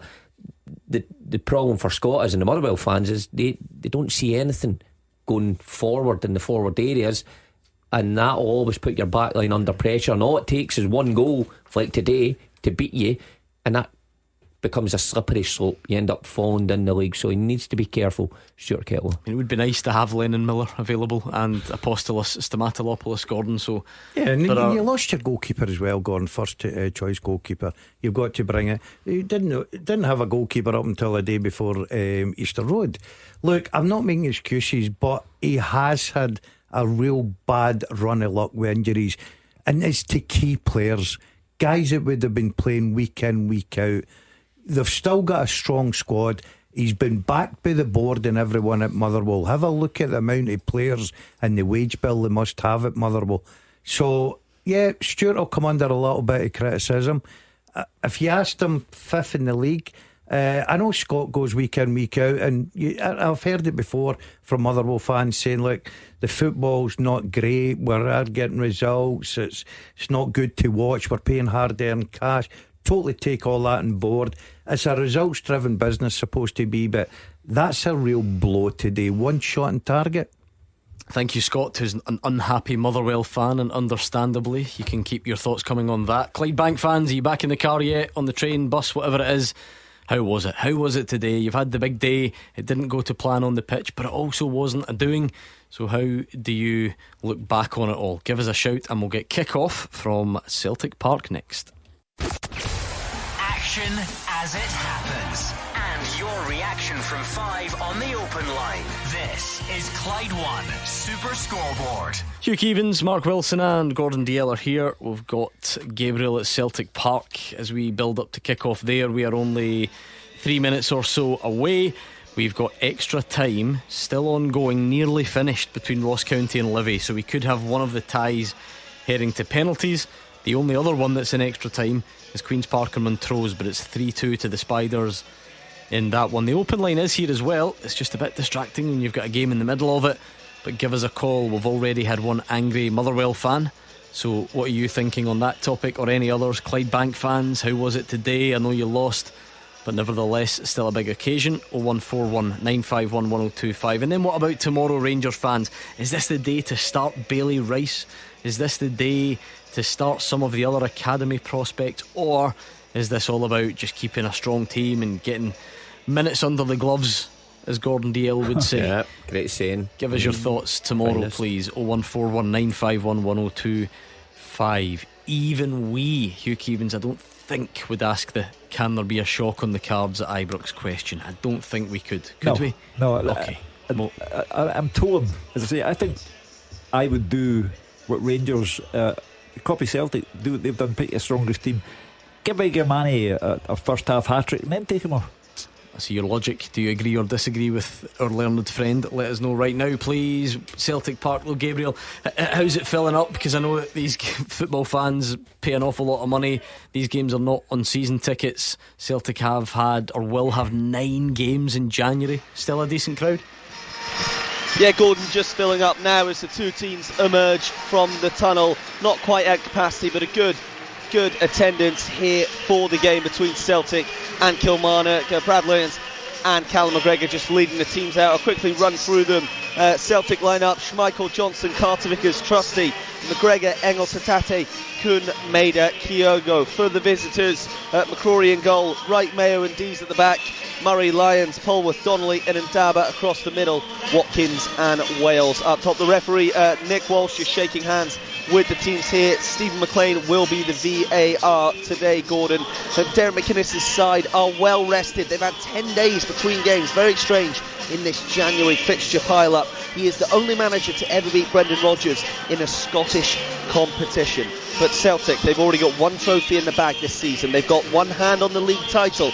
Fans here have their eyes on another treble. The Scottish Cup journey begins today. Will it end in glory at Hampden in May? That's the question that everyone here was waiting to find out, Gordon, and we are moments away from kickoff. Clyde One Super Scoreboard Goal Flashes with M&D Green Pharmacy. Get your essential medicines and vaccines before you head off on holiday. Oh, Livy have won it in the 121st minute by the looks of it. I was checking to see if we were going to penalties. 119 on the clock. Andrew Shinney has scored to make it Ross County 2, Livingston 3. Anyway, is 2025 my year? Oh, I'm thinking not. Well done, Hugh. Brilliant. Celtic Park, you duds, what's your prediction tonight? 3-0 Celtic. I'll go for a 2-0 Celtic this evening. I think Celtic will light this up tonight. 4-0. Very confident from the pundits. How do you feel, Celtic fans? We're just starting it off just now. We'll let you know anything that happens in the opening stages, of course, so do get those calls in. And tomorrow, Rangers fans, Hugh Keevins is telling us he goes strong tomorrow. He thinks you need to go strong and take it from there.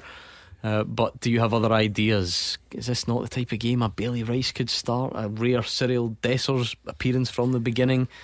Give us your thoughts. We're here until 6 o'clock. A minute's silence for Dennis Law, Hugh, which I'm sure you will be very much in favour of. I understood it was going to be a minute's applause, but you have to be respectful. Sorry, it is an applause. My apologies. A celebration of his life. Dennis, as I said to you, was charismatic and then some. And Dennis would be the first to say, get the applause going, get smiles on people's faces. And that's the way he would like to be remembered. Well, yeah, it's just showing their appreciation just now at Celtic Park. Derek McInnes' Kilmarnock players, of course, the Celtic players, all the fans taking part, showing respect to a true icon of the Scottish game who sadly passed away. I'm sure you've heard some of Hugh's lovely tributes earlier on this afternoon and on last night's show. If you want to take a look, you can see it on our Twitter feed at Clyde SSB. And of course on there in the podcast or the stream if you would rather watch back. But Celtic about to get underway, and all of the pundits seem to fancy a fairly comfortable evening. Why is that?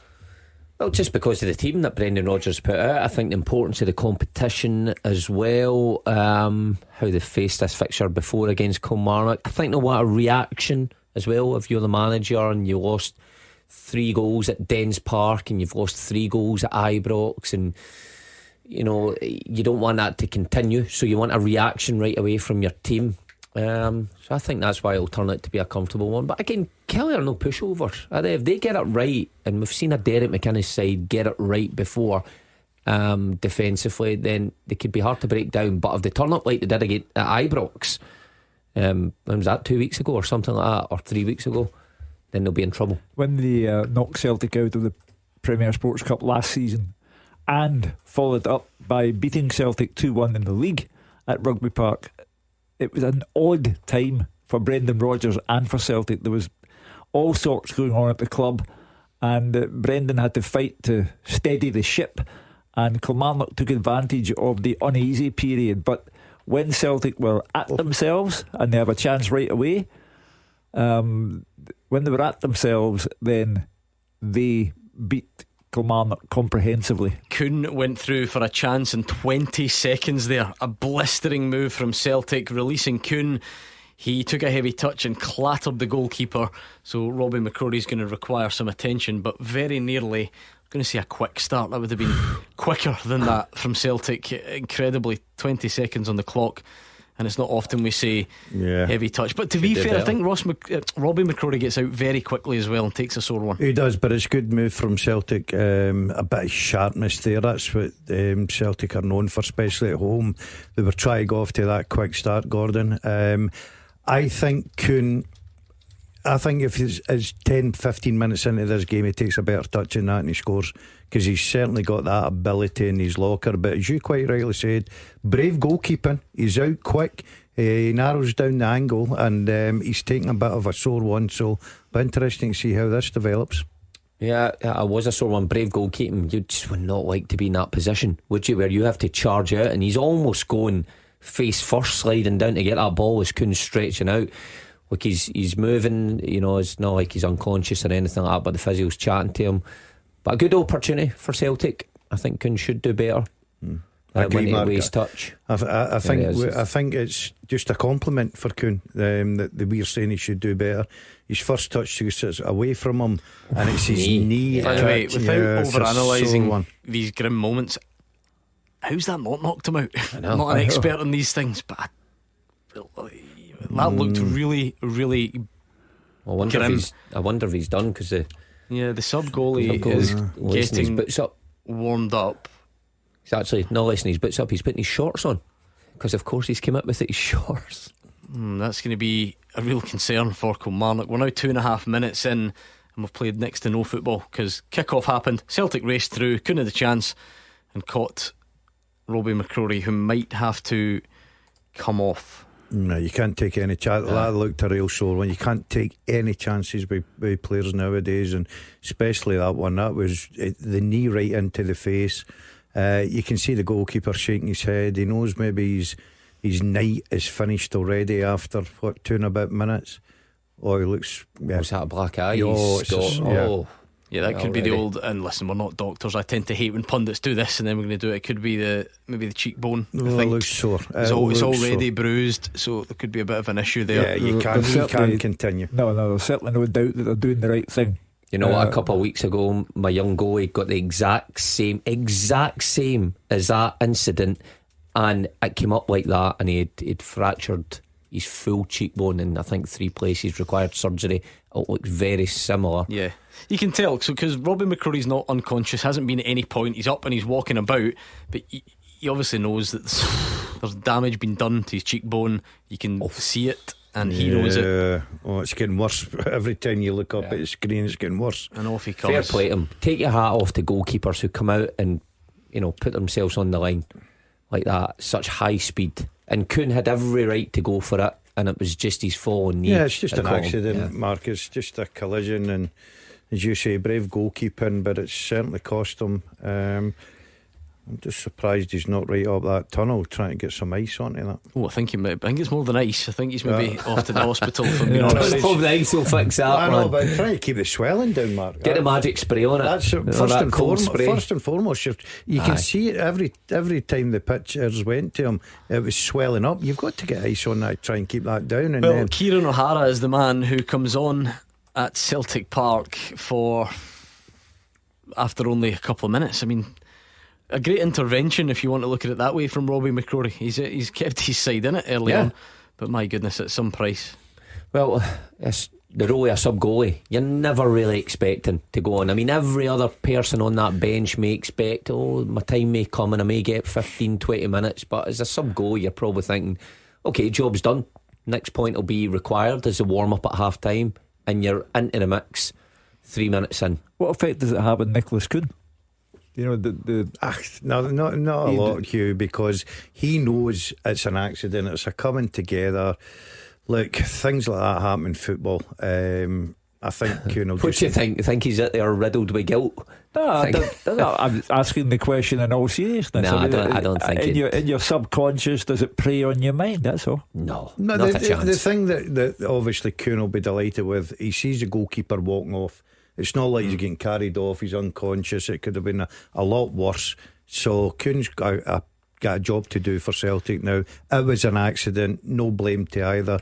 So you just need to go on with it and hope that McCrory's fine. See what impact it has on the football match, because it hasn't got started. We've got 6 minutes on the clock, Hugh. We have actually had one big chance, believe it or not, but you just don't know. Are Celtic going to be, put off their stride a little bit, take Kilmarnock a bit to get going? It just disrupts things when you get a stoppage like that so early in the game.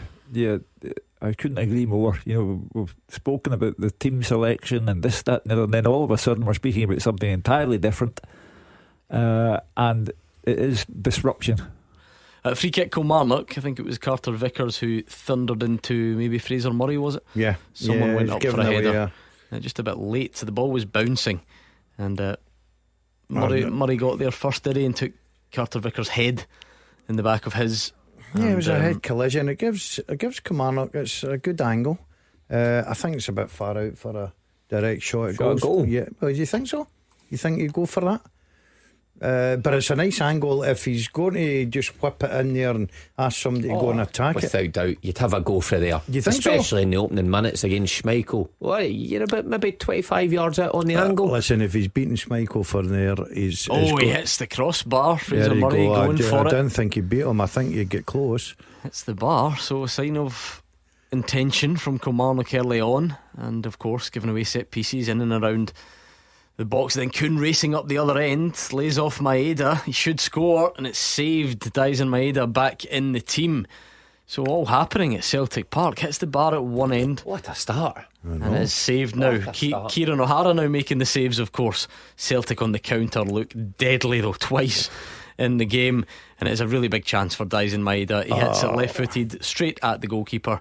I think well, first and foremost, a terrific effort from Murray from the free kick, but how quick are Celtic? I think Maeda, I need to say again, should run in that and actually maybe take that with his right and kind of try and shape it into the bottom corner.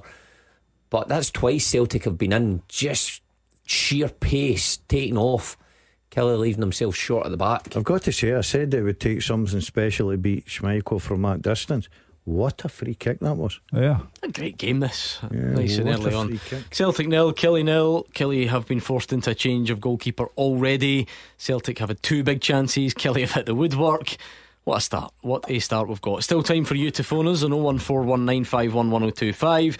You want to talk about this game, any joy or disappointment from the 3 o'clocks, and what should the Rangers team be tomorrow? We'll squeeze as much as we can in after these. Scottish football's league leader.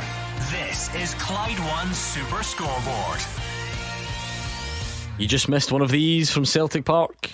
Goal flashes with M&D Green Pharmacy. And it's the captain, it's Callum McGregor. The goal scoring form he's been on this season, that's him up to 7. He started like a train. He hasn't scored since the 30th of November, but he's back on it today, driving forward. Kelly backed off. You can picture it when it comes to Callum McGregor.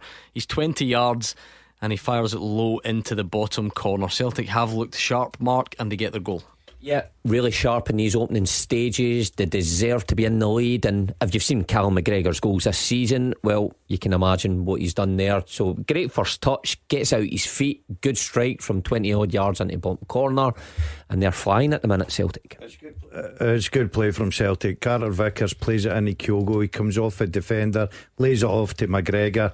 If you're Kilmarnock there at McInnes, will be thinking, why is nobody in that position closing the Celtic captain down? But it was all about McGregor. He just took on a favourite left foot and gave the goalkeeper absolutely no chance. It's not like if you're Kilmarnock, Hugh, you can think it's just Callum McGregor, he won't score from there, because he will, because he's done it all season. Yeah, and if you're Kilmarnock now, you're thinking Celtic are coming at us in waves, and they look right up for this. They look so sharp the way they're moving the ball, but runners off the ball as well, really quick stuff. You'll be delighted, the Celtic manager, with this start.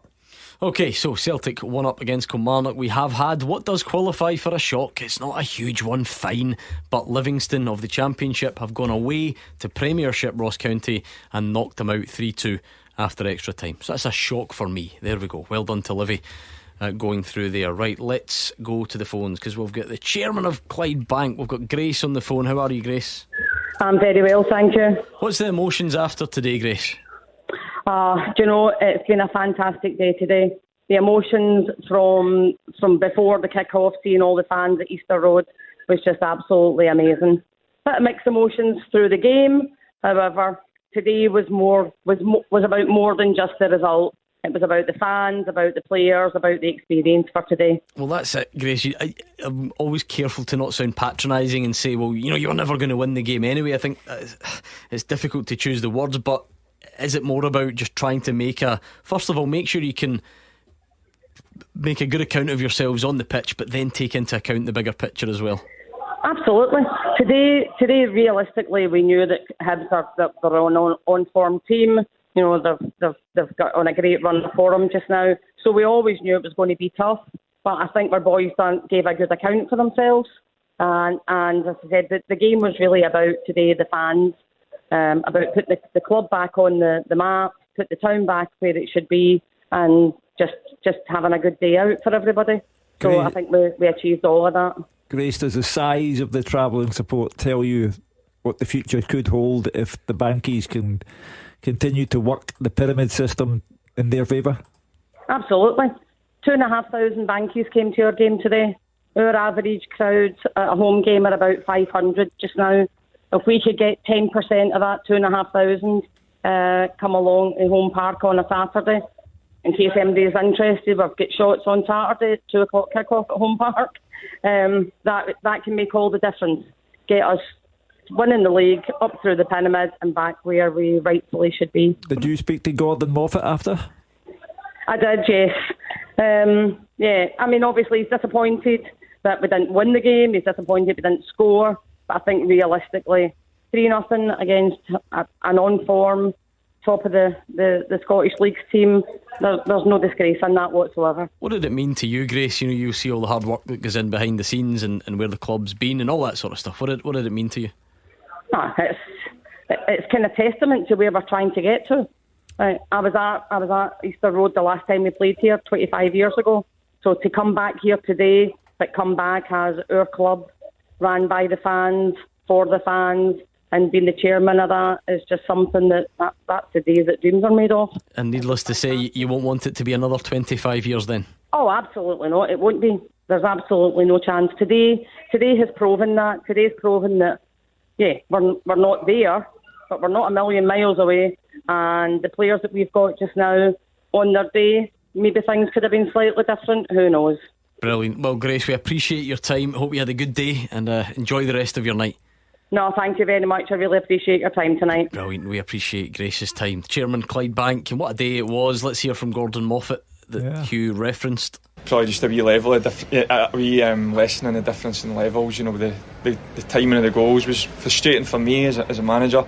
Just losing goals at really key times, and it gives us obviously a difficult situation. But I thought in the first half, to be fair, the guys, we lost a goal right at the start of the half, but we built our way into it and we got a wee bit of confidence. We started to get our foot on the ball a wee bit. I would have liked to have seen us done a wee bit more when we did get into the sort of final third. We just lacked that wee bit at times, but obviously second half was very difficult. We've not played a game in 5 weeks, so when you're playing against a team of that quality from that level, it's going to be hard, but the guys hung in there, so yeah, I was proud of them. Yeah, but as Grace said, it's all about shots now. Next week it's about working the league system, the pyramid.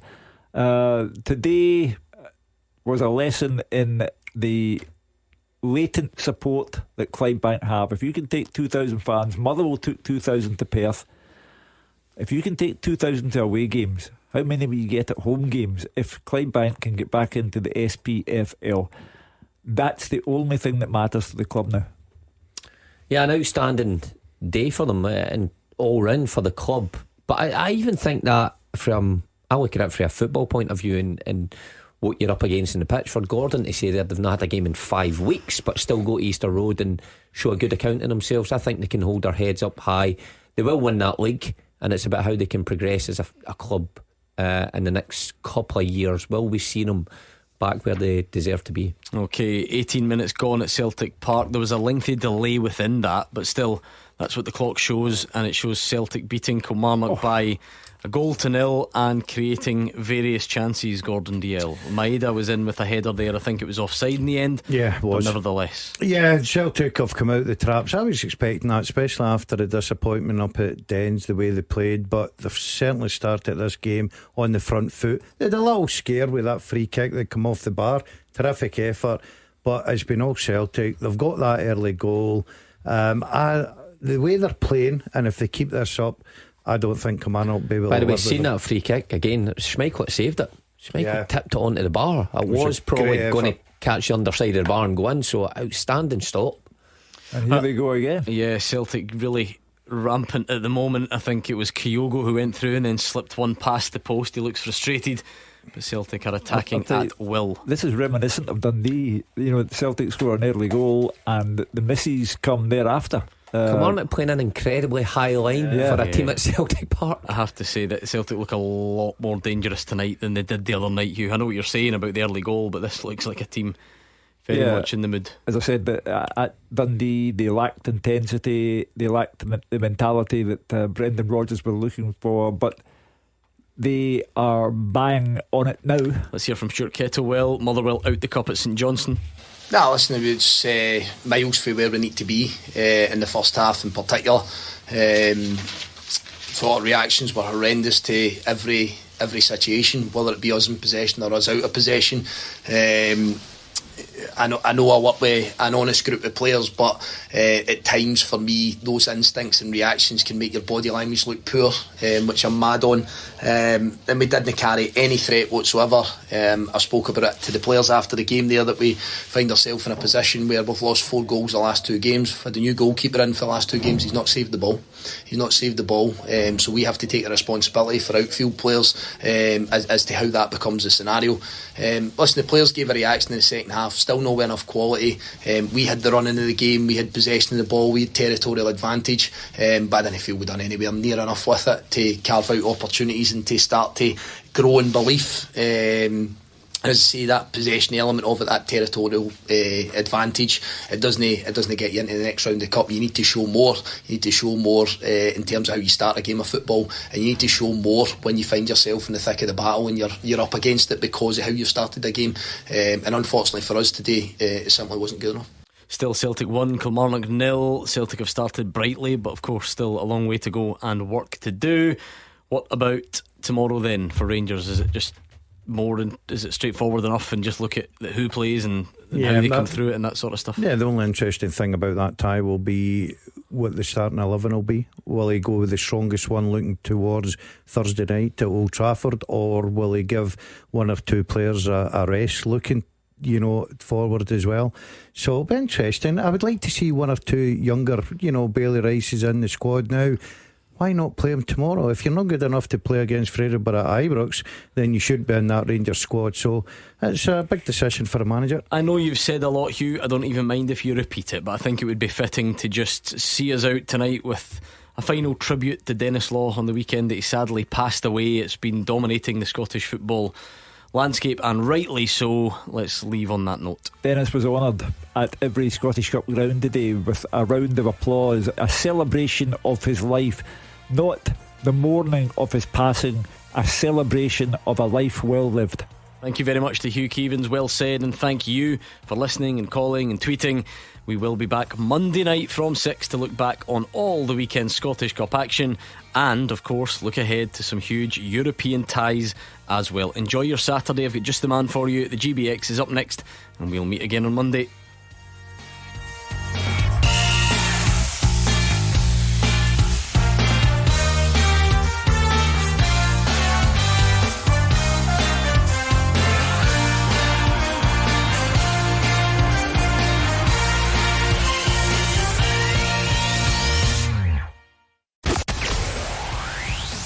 The Clyde One Super Scoreboard podcast with Lookers Group. Great value used vehicles with extra peace of mind built in. Football, it has its ups and downs. There's the players who kiss the badge and kiss the club goodbye, right after you've splashed out £100 to get their name on your kit. And the A-list striker who always sticks it in row Z. The good news is the Ladbrokes ACCA gives you auto insurance, free bets back and big odds boosts. So whatever else lets you down, it won't be your ACCA. It's a gaffer of an ACCA. From Ladbrokes. 18 plus, online and mobile. Minimum odds apply. Maximum 1 to 3 £10 free bets per customer per day. Up to £50 at boosted odds. Restrictions and T&Cs apply. BeGambleAware.org. Take time to think. Run, don't crawl for seriously low prices on baby items at Asda's baby and toddler event happening now. Like a pack of 30 Pampers nappy pants was £12, now just £6. And 6 Organics raspberry and apple bars was £3, now just £2.50 per pack. And if you're an Asda Rewards Baby and Toddler Club customer, you'll get 10% back in your cash pot. Little ones sorted at Asda. Ends January 22nd. Selected stores online subject to availability. Requires app, email and registration. Mobile charges and exclusions apply. Full T's and C's asda.com/rewards/terms.